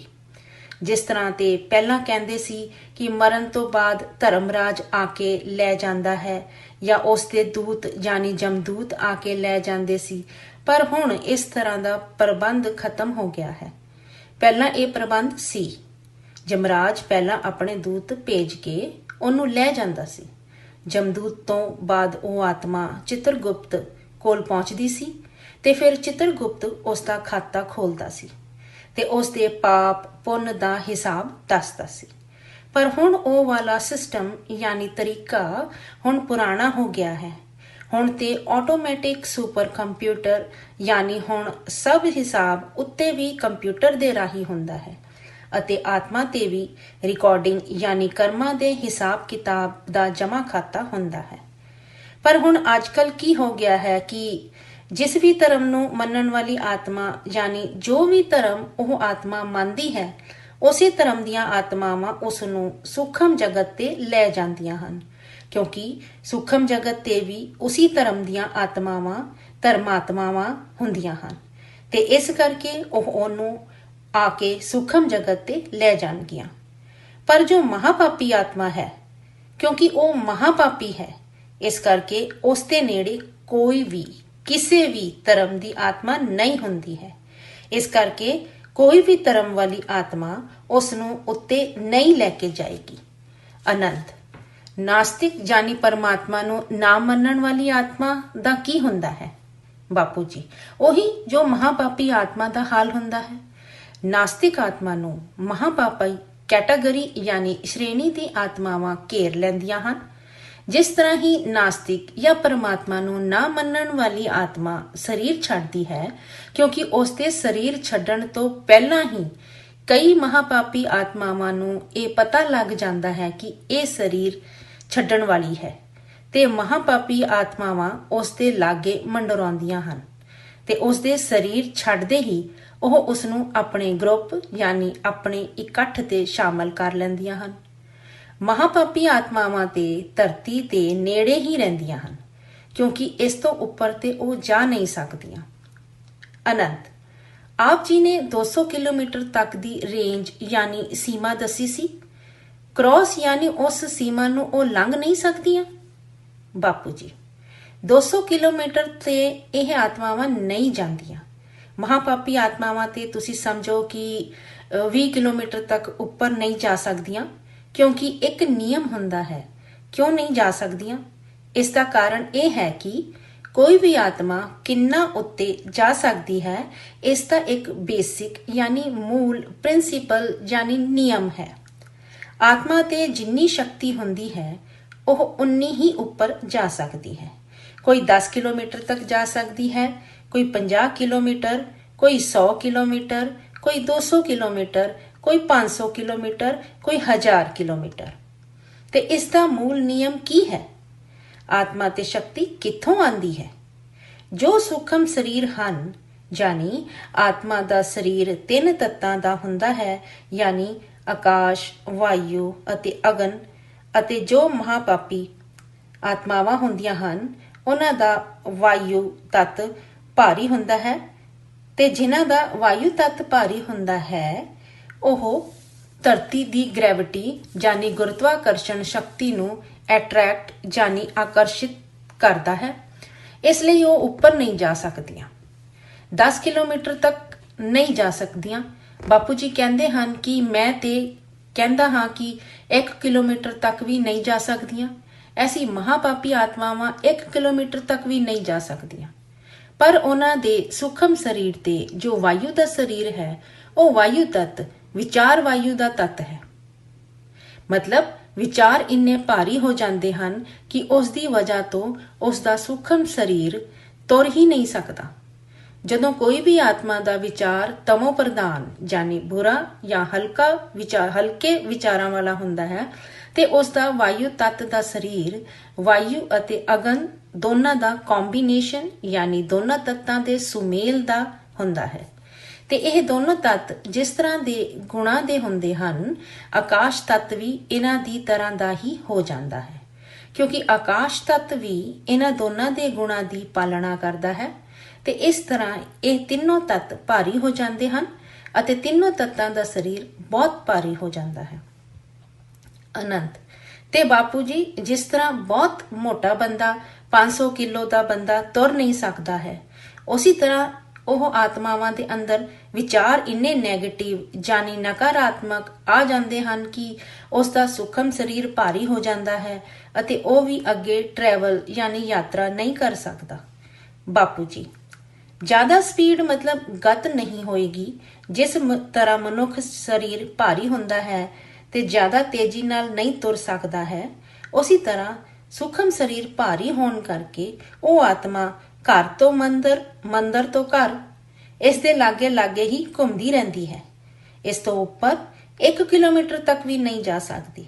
500 ਕਿਲੋਮੀਟਰ ਜਾਂ ਉਸ ਦੇ ਅੱਧ ਤੱਕ ਵੀ ਉੱਤੇ ਨਹੀਂ ਜਾ ਸਕਦੀ। ਕਹਿਣ ਦਾ ਮਤਲਬ ਇਹ ਹੈ ਕਿ ਉਹ ਆਤਮਾ ਉੜ ਨਹੀਂ ਸਕਦੀ। ਅੰਤ ਤੇ ਉਸ ਦੀ ਦੁਰਗਤ ਹੁੰਦੀ ਹੈ। ਅਨੰਤ, ਬਾਪੂ ਜੀ, ਸੂਖਮ ਸਰੀਰ ਦੀ ਤੇ ਬਹੁਤ ਸਪੀਡ ਯਾਨੀ ਗਤੀ ਹੁੰਦੀ ਹੈ ਨਾ, ਉਸ ਤੇ ਮਨ ਦੀ ਗਤੀ ਹੁੰਦੀ ਹੈ ਨਾ। ਬਾਪੂ ਜੀ, ਪਰ ਜਿਨ੍ਹਾਂ ਆਤਮਾਵਾਂ ਦਾ ਸੂਖਮ ਸਰੀਰ ਭਾਰੀ ਹੁੰਦਾ ਹੈ, ਉਹਨਾਂ ਦੀ ਸਪੀਡ ਯਾਨੀ ਗਤੀ ਨਹੀਂ ਹੁੰਦੀ ਹੈ। ਜੋ ਆਤਮਾਵਾਂ ਚੰਗੀਆਂ ਆਤਮਾਵਾਂ ਹੁੰਦੀਆਂ ਹਨ, ਉਹਨਾਂ ਦੀ ਗਤੀ ਹੀ ਮਨ ਦੀ ਗਤੀ ਹੁੰਦੀ ਹੈ। ਜਿਨ੍ਹਾਂ ਆਤਮਾਵਾਂ ਤੇ ਕਰਮਾਂ ਦਾ ਬੋਝ ਘੱਟ ਹੋਵੇ, ਚੰਗੀਆਂ ਆਤਮਾਵਾਂ ਹੋਣ, ਚੰਗੇ ਕਰਮ ਕੀਤੇ ਹੋਣ, ਤੇ ਉਹਨਾਂ ਆਤਮਾਵਾਂ ਤੇ ਕਰਮਾਂ ਦਾ ਬੋਝ ਘੱਟ ਹੁੰਦਾ ਹੈ, ਪਾਪ ਘੱਟ ਹੁੰਦਾ ਹੈ। ਕਹਿੰਦੇ ਹਨ ਨਾ ਕਿ ਆਤਮਾ ਪੁੰਨ ਵਾਲੀ ਹੈ ਤੇ ਉਸ ਆਤਮਾ ਦਾ ਸੂਖਮ ਸਰੀਰ ਵੀ ਚੰਗਾ ਹੁੰਦਾ ਹੈ। ਇਸ ਲਈ ਉਹ 1 ਕਿਲੋਮੀਟਰ, 2 ਕਿਲੋਮੀਟਰ, 5 ਕਿਲੋਮੀਟਰ ਤੱਕ ਜਾ ਸਕਦੀ ਹੈ। ਇਸ ਤੋਂ ਜ਼ਿਆਦਾ ਉੱਪਰ ਜਾਣ ਲਈ ਬਹੁਤ ਪੁਰਸ਼ਾਰਥ ਯਾਨੀ ਤਿਆਗ ਤਪੱਸਿਆ ਕਰਨੀ ਪੈਂਦੀ ਹੈ। ਅਨੰਤ, ਤੇ ਬਾਪੂ ਜੀ, ਜਿਸ ਤਰ੍ਹਾਂ ਭਾਰੀ ਸੂਖਮ ਸਰੀਰ ਵਾਲੀ ਆਤਮਾ ਉੱਤੇ ਨਹੀਂ ਜਾ ਸਕਦੀ, ਪਰ ਉਹ ਮਰੀ ਹੋਈ ਆਤਮਾ ਅਮਰੀਕਾ ਜਾ ਸਕਦੀ ਹੈ ਜਾਂ ਨਹੀਂ? ਬਾਪੂ ਜੀ, ਬਹੁਤ ਹਾਈ ਕੁਆਲਿਟੀ ਯਾਨੀ ਉੱਚੇ ਗੁਣਾਂ ਵਾਲੀ ਆਤਮਾਵਾਂ ਹੀ ਟਰੈਵਲ ਯਾਨੀ ਯਾਤਰਾ ਕਰ ਸਕਦੀਆਂ ਹਨ। ਆਨੰਦ, ਜ਼ਮੀਨ ਦੇ ਉੱਪਰ ਵੀ ਯਾਤਰਾ ਨਹੀਂ ਕਰ ਸਕਦੀ? ਬਾਪੂ ਜੀ, ਕਈ ਆਤਮਾਵਾਂ ਜੋ ਕਿ ਘੋਰ ਮਹਾਪਾਪੀ ਆਤਮਾਵਾਂ ਹਨ, ਜਿਨ੍ਹਾਂ ਨੂੰ ਅਸੀਂ ਭੂਤ ਪਿਸ਼ਾਚ ਕਹਿੰਦੇ ਹਾਂ, ਉਹ ਜ਼ਮੀਨ ਦੇ ਉੱਪਰ ਵੀ ਜ਼ਿਆਦਾ ਟਰੈਵਲ ਯਾਨੀ ਯਾਤਰਾ ਨਹੀਂ ਕਰ ਸਕਦੀਆਂ ਹਨ। ਜ਼ਿਆਦਾ ਯਾਤਰਾ ਕਰਨ ਤੇ ਉਹਨਾਂ ਨੂੰ ਵਕਤ ਲੱਗਦਾ ਹੈ, ਕਿਉਂਕਿ ਉਹਨਾਂ ਦੀ ਆਤਮਾ ਦੀ ਸ਼ਕਤੀ ਨਹੀਂ ਹੈ ਅਤੇ ਸੂਖਮ ਸਰੀਰ ਭਾਰੀ ਹੈ। ਇਸ ਕਰਕੇ ਉਹਨਾਂ ਤੇ ਸਪੀਡ ਯਾਨੀ ਗਤੀ ਨਹੀਂ ਆਉਂਦੀ ਹੈ, ਜਾ ਨਹੀਂ ਸਕਦੀਆਂ ਹਨ, ਪਰ ਹੌਲੀ ਹੌਲੀ ਫਿਰ ਥੱਕ ਜਾਣਗੀਆਂ। ਪਰ ਜ਼ਿਆਦਾਤਰ ਇਹੋ ਜਿਹੀਆਂ ਆਤਮਾਵਾਂ ਘਰ ਵਿੱਚ ਹੀ ਬੈਠੀਆਂ ਰਹਿੰਦੀਆਂ ਹਨ, ਜਾਂ ਉਹਨਾਂ ਦੇ ਗਰੁੱਪ ਯਾਨੀ ਇਕੱਠ ਹੁੰਦੇ ਹਨ, ਜਿਹੜੇ ਕਿ ਉਹਨਾਂ ਦੀ ਤਰ੍ਹਾਂ ਦੇ ਹੀ ਤਮੋ ਪ੍ਰਧਾਨ ਯਾਨੀ ਬੁਰੇ ਵਿਚਾਰਾਂ ਵਾਲੀਆਂ ਆਤਮਾਵਾਂ ਦੇ ਹੁੰਦੇ ਹਨ। ਜਿਸ ਤਰ੍ਹਾਂ ਕਿ ਸ਼ਰਾਬ ਦੇ ਅੱਡੇ ਹਨ, ਮਰਨ ਤੋਂ ਬਾਅਦ ਸ਼ਰਾਬ ਪੀਣ ਵਾਲੀ ਆਤਮਾਵਾਂ ਸ਼ਰਾਬੀਆਂ ਦੇ ਅੱਡੇ ਤੇ ਚਲੀਆਂ ਜਾਣਗੀਆਂ। ਉੱਥੇ ਸ਼ਰਾਬ ਪੀਣ ਵਾਲਿਆਂ ਦੇ ਅੰਦਰ ਪ੍ਰਵੇਸ਼ ਕਰਕੇ ਯਾਨੀ ਸਮਾ ਕੇ ਸ਼ਰਾਬ ਪੀਣਗੀਆਂ, ਅਤੇ ਜੋ ਉਲਟੇ ਕੰਮ ਕਰਨ ਵਾਲੀਆਂ ਆਤਮਾਵਾਂ ਹਨ, ਉਹ ਉਲਟੀ ਜਗ੍ਹਾਵਾਂ ਤੇ ਜਾਣਗੀਆਂ। ਆਨੰਦ, ਬਾਪੂ ਜੀ, ਮੈਂ ਕਈ ਵਾਰ ਸੁਣਿਆ ਅਤੇ ਵੀਡੀਓਜ਼ 'ਚ ਵੇਖਿਆ ਵੀ ਹੈ ਕਿ ਕਿਸੇ ਪੇੜ ਜਾਂ ਦਰਖਤ ਦੇ ਕੋਲ ਸ਼ਰਾਬ ਦੀਆਂ ਬੋਤਲਾਂ ਚੜਾਈਆਂ ਜਾਂਦੀਆਂ ਹਨ, ਕਿਸੇ ਦਰਖਤ ਦੇ ਕੋਲ ਜਾ ਕੇ ਸਿਗਰਟਾਂ ਚੜਾਈਆਂ ਜਾਂਦੀਆਂ ਹਨ, ਅਤੇ ਉੱਥੇ ਲਿਖਿਆ ਵੀ ਹੁੰਦਾ ਹੈ ਕਿ ਇੱਥੇ ਸਿਗਰਟ ਜਾਂ ਸ਼ਰਾਬ ਚੜਾਉਣ ਨਾਲ ਤੁਹਾਡੀ ਮੰਗ ਪੂਰੀ ਹੋਏਗੀ। ਤੇ ਇਸ ਤਰ੍ਹਾਂ ਦੀਆਂ ਜੋ ਗੱਲਾਂ ਹਨ, ਉਹਨਾਂ ਦੇ ਬਾਰੇ ਤੇ ਆਪ ਜੀ ਦੱਸੋ। ਬਾਪੂ ਜੀ, ਜਿਸ ਤਰ੍ਹਾਂ ਕਿ ਕਿਸੇ ਦਰਖਤ ਦੇ ਨੀਚੇ ਜਾਂ ਕਿਸੇ ਜਗ੍ਹਾ ਤੇ ਤੁਹਾਡੀਆਂ ਮੰਗਾਂ ਪੂਰੀਆਂ ਹੁੰਦੀਆਂ ਹਨ ਕਿ ਤੁਸੀਂ ਇੱਥੇ ਦੇਸੀ ਦਾਰੂ ਚੜਾਓ ਜਾਂ ਇੰਗਲਿਸ਼ ਦਾਰੂ ਚੜਾਓ ਜਾਂ ਤੰਬਾਕੂ ਜਾਂ ਸਿਗਰਟ ਚੜਾਓ, ਤੇ ਇਸ ਤਰ੍ਹਾਂ ਕਿਉਂ ਹੁੰਦਾ ਹੈ ਕਿ ਇਸ ਤਰ੍ਹਾਂ ਦੀ ਚੀਜ਼ਾਂ ਚੜਾਉਣ ਨਾਲ ਤੁਹਾਡੀ ਮੰਗ ਪੂਰੀ ਹੁੰਦੀ ਹੈ? ਕਿਉਂਕਿ ਉੱਥੇ ਕੁਝ ਗਰੁੱਪ ਜਾਂ ਇਕੱਠ ਦੀਆਂ ਆਤਮਾਵਾਂ ਰਹਿੰਦੀਆਂ ਹਨ। 100-200 ਗਰੁੱਪ ਦੀਆਂ ਇਸ ਤਰ੍ਹਾਂ ਦੀਆਂ ਆਤਮਾਵਾਂ ਹੁੰਦੀਆਂ ਹਨ, ਜੋ ਜਦੋਂ ਉਹ ਮਨੁੱਖ ਸੀਗਾ ਤੇ ਜੋ ਉਹਨਾਂ ਦੀਆਂ ਆਦਤਾਂ ਸੀਗੀਆਂ, ਉਹਨਾਂ ਨੂੰ ਉਹ ਪੂਰੀਆਂ ਕਰਨ ਲਈ ਮਨੁੱਖਾਂ ਤੋਂ ਵਸਤੂਆਂ ਜਾਂ ਪਦਾਰਥਾਂ ਦੀਆਂ ਮੰਗ ਕਰਦੀਆਂ ਹਨ। ਤੇ ਜੇ ਕੋਈ ਮਨੁੱਖ ਦਾਰੂ ਚੜਾਉਂਦਾ ਹੈ ਤੇ ਉਹ 150 ਆਤਮਾਵਾਂ ਉਸ ਦੇ ਕੋਲ ਜਾ ਕੇ ਉਸ ਮਨੁੱਖ ਦੀ ਥੋੜੀ ਬਹੁਤੀ ਮਦਦ ਕਰ ਦਿੰਦੀਆਂ ਹਨ। ਪਰ ਇਸ ਤਰ੍ਹਾਂ ਦੀਆਂ ਆਤਮਾਵਾਂ ਬਸ ਥੋੜੀ ਬਹੁਤੀ ਹੀ ਮਦਦ ਕਰ ਸਕਦੀਆਂ ਹਨ, ਜ਼ਿਆਦਾ ਨਹੀਂ ਕਰ ਸਕਦੀਆਂ। ਆਨੰਦ, ਬਾਪੂ ਜੀ, ਇਸ ਤਰ੍ਹਾਂ ਦੀਆਂ ਜੋ ਆਤਮਾਵਾਂ ਹਨ, ਜੋ ਪੇੜਾਂ ਜਾਂ ਦਰਖਤਾਂ ਤੇ ਰਹਿੰਦੀਆਂ ਹਨ ਤੇ ਜਿਨ੍ਹਾਂ ਨੂੰ ਲੋਕੀ ਸੱਚੀ ਮੁੱਚੀ ਜਾਂ ਅਸਲੀਅਤ 'ਚ ਇਹ ਸਭ ਚੀਜ਼ਾਂ ਚੜਾਉਂਦੇ ਹਨ, ਤੇ ਉਹਨਾਂ ਲੋਕਾਂ ਨੂੰ ਕੁਝ ਫਾਇਦਾ ਹੋਏਗਾ? ਬਾਪੂ ਜੀ, ਮੈਂ ਸਮਝਦਾ ਹਾਂ ਕਿ ਇਹੋ ਜਿਹੀਆਂ ਆਤਮਾਵਾਂ ਜੋ ਕਿ ਇਸ ਤਰ੍ਹਾਂ ਦੀਆਂ ਚੀਜ਼ਾਂ ਜਾਂ ਪਦਾਰਥਾਂ ਦੀਆਂ ਮੰਗਾਂ ਕਰਦੀਆਂ ਹਨ, ਉਹਨਾਂ ਨੂੰ ਅਸੀਂ ਭੂਤ ਪ੍ਰੇਤ ਕਵਾਂਗੇ। ਐਸੀ ਆਤਮਾਵਾਂ ਪਿਸ਼ਾਚ ਵਰਗੀਆਂ ਆਤਮਾਵਾਂ ਹਨ, ਜੋ ਕਿ ਦਾਰੂ ਪੀਂਦੀਆਂ ਹਨ, ਸਿਗਰਟ ਪੀਂਦੀਆਂ ਹਨ, ਹੋਰ ਜੋ ਵੀ ਵਾਸ਼ਨਾਵਾਂ ਹਨ ਉਹ ਪੂਰੀਆਂ ਕਰਦੀਆਂ ਹਨ। ਵਾਸ਼ਨਾਵਾਂ ਨਾਲ ਭਰੀਆਂ ਹੋਈਆਂ ਆਤਮਾਵਾਂ 'ਚ ਪਾਵਰ ਯਾਨੀ ਸ਼ਕਤੀ ਹੀ ਨਹੀਂ ਹੁੰਦੀ ਹੈ, ਤੇ ਉਹ ਦੂਸਰਿਆਂ ਦੀ ਮਦਦ ਕੀ ਕਰਨਗੀਆਂ? ਆਨੰਦ, ਇਹ ਤੇ ਬਾਪੂ ਜੀ ਲੋਕਾਂ ਦੇ ਬਹੁਤ ਵੱਡੀ ਸੁਣਨ ਵਾਲੀ ਗੱਲ ਹੈ। ਲੋਕੀ ਅਗਿਆਨੀ ਹਨ, ਉੱਥੇ ਦਾਰੂ ਚੜਾਉਂਦੇ ਹਨ, ਸਿਗਰਟ ਚੜਾਉਂਦੇ ਹਨ। ਇਹ ਨਹੀਂ ਸਮਝਦੇ ਕਿ ਜਿਨ੍ਹਾਂ ਨੂੰ ਤੁਸੀਂ ਪਦਾਰਥ ਚੜਾ ਰਹੇ ਹੋ, ਉਹ ਤੇ ਆਪ ਭੁੱਖਾ ਬੈਠਾ ਹੈ, ਤੁਹਾਡੀ ਕੀ ਮਦਦ ਕਰੇਗਾ? ਬਾਪੂ ਜੀ, ਵਾਸ਼ਨਾਵਾਂ ਨਾਲ ਭਰੀਆਂ ਹੋਈਆਂ ਆਤਮਾਵਾਂ ਮਤਲਬ ਜੋ ਪਦਾਰਥਾਂ ਦੀਆਂ ਮੰਗਾਂ ਕਰਦੀਆਂ ਹਨ, ਕਹਿੰਦੀਆਂ ਹਨ ਮੈਨੂੰ ਇਹ ਚਾਹੀਦਾ, ਇਹ ਚਾਹੀਦਾ, ਕਿਉਂਕਿ ਜਦੋਂ ਉਹ ਮਨੁੱਖ ਸਰੀਰ ਤੇ ਸਨ, ਉਦੋਂ ਉਹਨਾਂ ਦੀਆਂ ਵਾਸ਼ਨਾਵਾਂ ਅਧੂਰੀਆਂ ਰਹਿ ਗਈਆਂ ਸਨ, ਤੇ ਉਹ ਭੂਤ ਪ੍ਰੇਤ ਬਣ ਕੇ ਕਿਸੇ 'ਚ ਪ੍ਰਵੇਸ਼ ਕਰਕੇ ਆਪਣੀਆਂ ਵਾਸ਼ਨਾਵਾਂ ਪੂਰੀਆਂ ਕਰਦੇ ਹਨ। ਬਾਪੂ ਜੀ ਇੱਕ ਉਦਾਹਰਨ ਦਿੰਦੇ ਹੋਏ ਕਹਿੰਦੇ ਹਨ ਕਿ ਕਈਆਂ ਦੇ ਭੂਤ ਪ੍ਰੇਤ ਪ੍ਰਵੇਸ਼ ਕਰਕੇ ਕਹਿੰਦੇ ਹਨ ਮੈਨੂੰ ਦਾਰੂ ਦੇ, ਮੈਨੂੰ ਖਵਾ ਤੇ ਮੈਂ ਚਲੀ ਜਾਵਾਂਗੀ। ਉਹ ਆਤਮਾ ਚਲੀ ਜਾਏ, ਇਸ ਕਰਕੇ ਲੋਕੀ ਉਸ ਨੂੰ ਖਵਾਉਂਦੇ ਹਨ। ਮੈਂ ਆਪਣੀ ਨਜ਼ਰਾਂ ਦੇ ਸਾਹਮਣੇ ਇਸ ਤਰ੍ਹਾਂ ਕਰਦੇ ਕਈ ਆਤਮਾਵਾਂ ਨੂੰ ਵੇਖਿਆ ਹੈ। ਇੱਕ ਵਾਰ ਇੱਕ ਨੌਨ ਵੈਜ ਯਾਨੀ ਵੈਸ਼ਨੋ ਬ੍ਰਾਹਮਣ ਸੀ, ਉਸ 'ਚ ਭੂਤ ਪ੍ਰਵੇਸ਼ ਕਰ ਗਿਆ। ਉਹ ਭੂਤ ਇੱਕ ਮੁਸਲਮਾਨੀ ਭੂਤ ਸੀ, ਤੇ ਉਹ ਭੂਤ ਕਹਿਣ ਲੱਗਾ ਕਿ ਮੈਂ ਨੌਨ ਵੈਜ ਯਾਨੀ ਮਾਸ ਮੱਛੀ ਖਾਣਾ ਹੈ।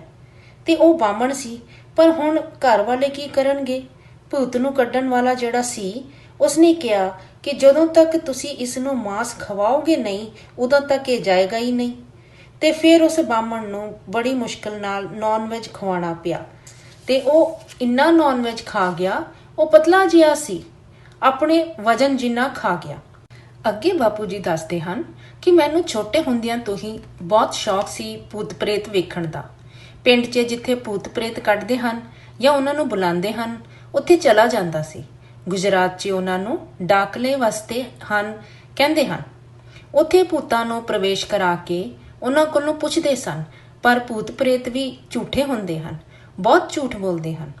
ਆਨੰਦ, ਜੋ ਇਨਸਾਨ ਜਦੋਂ ਜਿੰਦਾ ਹੁੰਦਾ ਹੈ ਤੇ ਝੂਠ ਬੋਲਦਾ ਹੈ ਤੇ ਮਰਨ ਤੋਂ ਬਾਅਦ ਤੇ ਝੂਠਾ ਹੀ ਬਣੇਗਾ ਨਾ। ਬਾਪੂ ਜੀ, ਤੇ ਮਹਾ ਝੂਠੀ ਮਹਾਪਾਪੀ ਆਤਮਾ ਦੀ ਇਸ ਤਰ੍ਹਾਂ ਦੀ ਹਾਲਤ ਹੁੰਦੀ ਹੈ। ਉਹ ਆਤਮਾਵਾਂ ਆਪਣੀਆਂ ਅਧੂਰੀ ਵਾਸ਼ਨਾਵਾਂ ਪੂਰੀਆਂ ਕਰਨ ਲਈ ਦੂਸਰਿਆਂ 'ਚ ਪ੍ਰਵੇਸ਼ ਕਰਦੀਆਂ ਹਨ ਅਤੇ ਫਿਰ ਦੂਸਰਿਆਂ 'ਚ ਪ੍ਰਵੇਸ਼ ਕਰਕੇ ਉਲਟੇ ਪੁਲਟੇ ਕੰਮ ਕਰਦੀਆਂ ਹਨ। ਅੱਜ ਕੱਲ੍ਹ ਜੋ ਨੈਗੇਟਿਵ ਯਾਨੀ ਨਕਾਰਾਤਮਕ ਜੋ ਕੰਮ ਹੋ ਰਹੇ ਹਨ, ਜਿਸ ਤਰ੍ਹਾਂ ਕਿ ਰੇਪ ਯਾਨੀ ਬਲਾਤਕਾਰ ਹੋ ਰਹੇ ਹਨ, 80 ਸਾਲ ਦੇ ਬੁੱਢੇ 'ਚ ਪ੍ਰਵੇਸ਼ ਕਰਕੇ ਛੋਟੀ ਬੱਚੀਆਂ ਨਾਲ ਰੇਪ ਕਰਦੇ ਹਨ। ਤੇ ਇਹ ਕੌਣ ਕਰਦਾ ਹੈ? ਇੱਕ ਦੂਸਰੇ 'ਚ ਪ੍ਰਵੇਸ਼ ਕਰਕੇ ਹੀ ਇਸ ਤਰ੍ਹਾਂ ਕਰਦੇ ਹਨ ਨਾ। ਪਰ ਅੱਜ ਕੱਲ੍ਹ ਦੁਨੀਆ ਸਮਝ ਨਹੀਂ ਪਾਉਂਦੀ ਹੈ ਨਾ। ਆਨੰਦ, ਬਾਪੂ ਜੀ, ਜਿਨ੍ਹਾਂ ਲੋਕਾਂ ਦੀ ਐਕਸੀਡੈਂਟ ਯਾਨੀ ਦੁਰਘਟਨਾ ਤੇ ਮੌਤ ਹੋਈ ਹੁੰਦੀ ਹੈ ਉਹਨਾਂ ਦਾ ਕੀ ਹੁੰਦਾ ਹੈ? ਬਾਪੂ ਜੀ, ਅੰਤਮਤੀ ਸੋਗਤੀ, ਮਤਲਬ ਅੰਤ ਵੇਲੇ ਤੇ ਜੋ ਮਤ 'ਚ ਜਾਂ ਬੁੱਧ 'ਤੇ ਜੋ ਵਿਚਾਰ ਹੁੰਦੇ ਹਨ ਉਸੇ ਹਿਸਾਬ ਨਾਲ ਗਤ ਹੁੰਦੀ ਹੈ, ਭਾਵੇਂ ਅਚਾਨਕ ਹੀ ਮੌਤ ਹੋਈ ਹੋਵੇ। ਬਾਪੂ ਜੀ ਅਨੰਤ ਜੀ ਨੂੰ ਕਹਿੰਦੇ ਹਨ ਕਿ ਮੈਂ ਤੁਹਾਨੂੰ ਇੱਕ ਗੱਲ ਦੱਸਦਾ ਹਾਂ ਕਿ ਐਕਸੀਡੈਂਟ ਵੀ ਕੌਣ ਕਰਵਾਉਂਦਾ ਹੈ? ਐਕਸੀਡੈਂਟ ਵੀ ਨੈਚੁਰਲ ਯਾਨੀ ਕੁਦਰਤੀ ਨਹੀਂ ਹੁੰਦੇ। ਜੇਕਰ ਕਰਮਾਂ ਦੇ ਹਿਸਾਬ ਨਾਲ ਮਨੁੱਖ ਦਾ ਐਕਸੀਡੈਂਟ ਹੋਣਾ ਹੈ ਤੇ ਉਹ ਠੀਕ ਹੈ, ਪਰ ਕਈ ਵਾਰ ਐਕਸੀਡੈਂਟ ਜ਼ੋਨ ਯਾਨੀ ਐਕਸੀਡੈਂਟ ਹੋਣ ਦੀ ਖਾਸ ਜਗ੍ਹਾ ਵੀ ਹੁੰਦੀ ਹੈ। ਜ਼ਿਆਦਾਤਰ ਇਹ ਟਰਨਿੰਗ ਜ਼ੋਨ ਯਾਨੀ ਜਿੱਥੇ ਰਸਤੇ ਦਾ ਮੋੜ ਆਉਂਦਾ ਹੈ ਉੱਥੇ ਹੁੰਦੇ ਹਨ ਤੇ ਉੱਥੇ ਕਈ ਵਾਰ ਸੂਖਮ ਜਗਤ ਦੀਆਂ ਆਤਮਾਵਾਂ ਰਹਿੰਦੀਆਂ ਹਨ, ਉਹ ਵੀ ਕਰਵਾਉਂਦੀਆਂ ਹਨ। ਆਨੰਦ, ਬਾਪੂ ਜੀ, ਜਿੱਥੇ ਬਰਮੂਡਾ ਟ੍ਰਾਇੰਗਲ ਹੈ ਯਾਨੀ ਇਹ ਇੱਕ ਸਮੁੰਦਰ ਦੇ ਖਾਸ ਜਗ੍ਹਾ ਹੈ ਦਾ ਨਾਮ ਹੈ, ਉੱਥੇ ਤੇ ਸ਼ਿਪ ਯਾਨੀ ਪਾਣੀ ਦੇ ਜਹਾਜ਼ ਵੀ ਗਵਾਚ ਜਾਂਦੇ ਹਨ, ਹਵਾਈ ਜਹਾਜ਼ ਵੀ ਗਵਾਚ ਜਾਂਦੇ ਹਨ, ਕੁਝ ਮਿਲਦਾ ਹੀ ਨਹੀਂ। ਬਾਪੂ ਜੀ, ਉਹ ਤੇ ਮੈਂ ਅਸਲੀਅਤ 'ਚ ਆਪਣੀ ਸਮਾਧੀ ਅਵਸਥਾ 'ਚ ਵੇਖਿਆ ਸੀ। ਟੀਵੀ ਤੇ ਬਰਮੂਡਾ ਟ੍ਰਾਇੰਗਲ ਵੇਖਿਆ ਸੀ ਤੇ ਬਾਅਦ 'ਚ ਮੈਂ ਉੱਪਰੋਂ ਆਪਣੀ ਸਮਾਧੀ ਅਵਸਥਾ 'ਚ ਵੇਖਿਆ। ਉਸ ਦੇ ਯਾਨੀ ਬਰਮੂਡਾ ਟ੍ਰਾਇੰਗਲ ਦੇ ਉੱਪਰ 1000-2000 ਕਿਲੋਮੀਟਰ ਉੱਪਰ ਇੱਕ ਸੂਖਮ ਜਗਤ ਵਾਲੀਆਂ ਆਤਮਾਵਾਂ ਦਾ ਹੋਲ ਯਾਨੀ ਮੋਰੀ ਹੈ। ਉਸਨੂੰ ਵਾਰਮ ਹੋਲ ਕਹਿੰਦੇ ਹਨ, ਯਾਨੀ ਇੱਕ ਤਰ੍ਹਾਂ ਦਾ ਸਾਧਨ ਜੋ ਤੱਤਾਂ ਦਾ ਬਦਲਾਵ ਕਰ ਦਿੰਦਾ ਹੈ। ਉਸ ਏਰੀਆ ਯਾਨੀ ਜਗ੍ਹਾ ਦੇ ਅੰਦਰ 1000-2000 ਕਿਲੋਮੀਟਰ ਉੱਪਰ ਹਜ਼ਾਰਾਂ ਆਤਮਾਵਾਂ ਰਹਿੰਦੀਆਂ ਹਨ ਤੇ ਜੇ ਕੋਈ ਵੀ ਉਸ ਜਗ੍ਹਾ ਤੇ ਆ ਜਾਏਗਾ ਉਸਨੂੰ ਉਹ ਉੱਪਰੋਂ ਹੀ ਖਿੱਚ ਲੈਂਦੀਆਂ ਹਨ, ਜਿਸ ਤਰ੍ਹਾਂ ਕਿ ਏਲੀਅਨਸ ਯਾਨੀ ਪਰਗ੍ਰਹੀ ਖਿੱਚ ਲੈਂਦੇ ਹਨ। ਇੱਕ ਵਾਰ ਜੇ ਉਹ ਪਰਗ੍ਰਹੀ ਉਸਨੂੰ ਖਿੱਚਣਗੇ ਤੇ ਐਸਾ ਖਿੱਚਣਗੇ ਕਿ ਹੌਲੀ ਹੌਲੀ ਉਸ ਦੇ ਤੱਤਾਂ ਦਾ ਬਦਲਾਅ ਹੋ ਜਾਏਗਾ ਤੇ ਉਹ ਵਸਤੂ ਉੱਪਰ ਚਲੀ ਜਾਏਗੀ। ਆਨੰਦ, ਬਾਪੂ ਜੀ, ਹਾਲ 'ਚ ਹੀ ਇਸ ਤਰ੍ਹਾਂ ਦੀ ਇੱਕ ਘਟਨਾ ਹੋਈ ਹੈ। ਉਸ ਤੇ ਮਲੇਸ਼ੀਆ ਦਾ ਇੱਕ ਹਵਾਈ ਜਹਾਜ਼ ਪਤਾ ਨਹੀਂ ਕਿੱਥੇ ਗਵਾਚ ਗਿਆ ਹੈ। ਬਾਪੂ ਜੀ, ਪਰ ਸਾਰਿਆਂ ਦੀ ਸੂਖਮ ਜਗਤ ਵਾਲੀਆਂ ਆਤਮਾਵਾਂ ਦੇ ਕਾਰਨ ਘਟਨਾਵਾਂ ਨਹੀਂ ਹੁੰਦੀਆਂ, ਵੱਖਰੀ ਵਜ੍ਹਾ ਦੇ ਕਰਕੇ ਵੀ ਹੋ ਸਕਦੀਆਂ ਹਨ। ਜੇਕਰ ਉਹ ਹਵਾਈ ਜਹਾਜ਼ ਕਿਤੇ ਜੰਗਲਾਂ ਤੇ ਵੀ ਡਿੱਗ ਗਿਆ ਹੋਏਗਾ ਤਾਂ ਵੀ ਉਹ ਨਹੀਂ ਮਿਲੇਗਾ। ਪਰ ਕਈ ਜਗ੍ਹਾਵਾਂ ਤੇ ਬਰਮੂਡਾ ਟ੍ਰਾਇੰਗਲ ਵਰਗੇ ਟ੍ਰਾਇੰਗਲ ਬਣੇ ਹੁੰਦੇ ਹਨ ਤੇ ਉਹ ਉਸ ਪਦਾਰਥਾਂ ਨੂੰ ਖਿੱਚ ਲੈਂਦੇ ਹਨ। ਧਰਤੀ ਤੇ ਐਸੀ ਜਗ੍ਹਾਵਾਂ ਤੇ ਸੂਖਮ ਜਗਤ ਵਾਲੇ ਖਿੱਚ ਲੈਂਦੇ ਹਨ।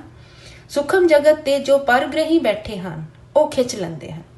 ਅਨੰਤ, ਬਾਪੂ ਜੀ, ਇਸ ਤਰ੍ਹਾਂ ਦੀਆਂ ਬਹੁਤ ਸਾਰੀਆਂ ਅਣਸੁਲਝੀਆਂ ਘਟਨਾਵਾਂ ਹਨ ਜਿਨ੍ਹਾਂ ਦਾ ਕੋਈ ਵੀ ਹੱਲ ਨਹੀਂ ਹੈ, ਜਿਨ੍ਹਾਂ ਘਟਨਾਵਾਂ ਦਾ ਵਿਗਿਆਨ ਦੇ ਨਜ਼ਰੀਏ ਨਾਲ ਕੋਈ ਵੀ ਹੱਲ ਨਹੀਂ ਮਿਲਦਾ।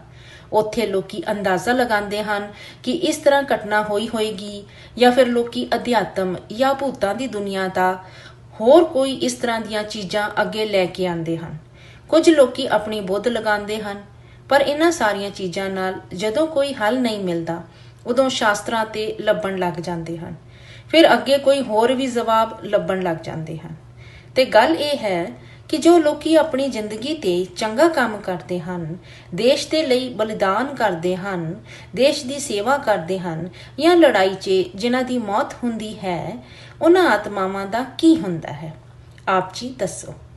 ਬਾਪੂ ਜੀ, ਵੇਖੋ, ਜੋ ਦੇਸ਼ ਪ੍ਰੇਮੀ ਹੁੰਦੇ ਹਨ, ਸਰੀਰ ਛੱਡਦੇ ਵਕਤ ਉਹਨਾਂ ਦੀ ਬੁੱਧ ਸਤ ਪ੍ਰਧਾਨ ਹੁੰਦੀ ਹੈ। ਬੁੱਧ 'ਚ ਚੰਗਾ ਕੰਮ ਕਰਨ ਦੀ ਚਾਹ ਹੁੰਦੀ ਹੈ।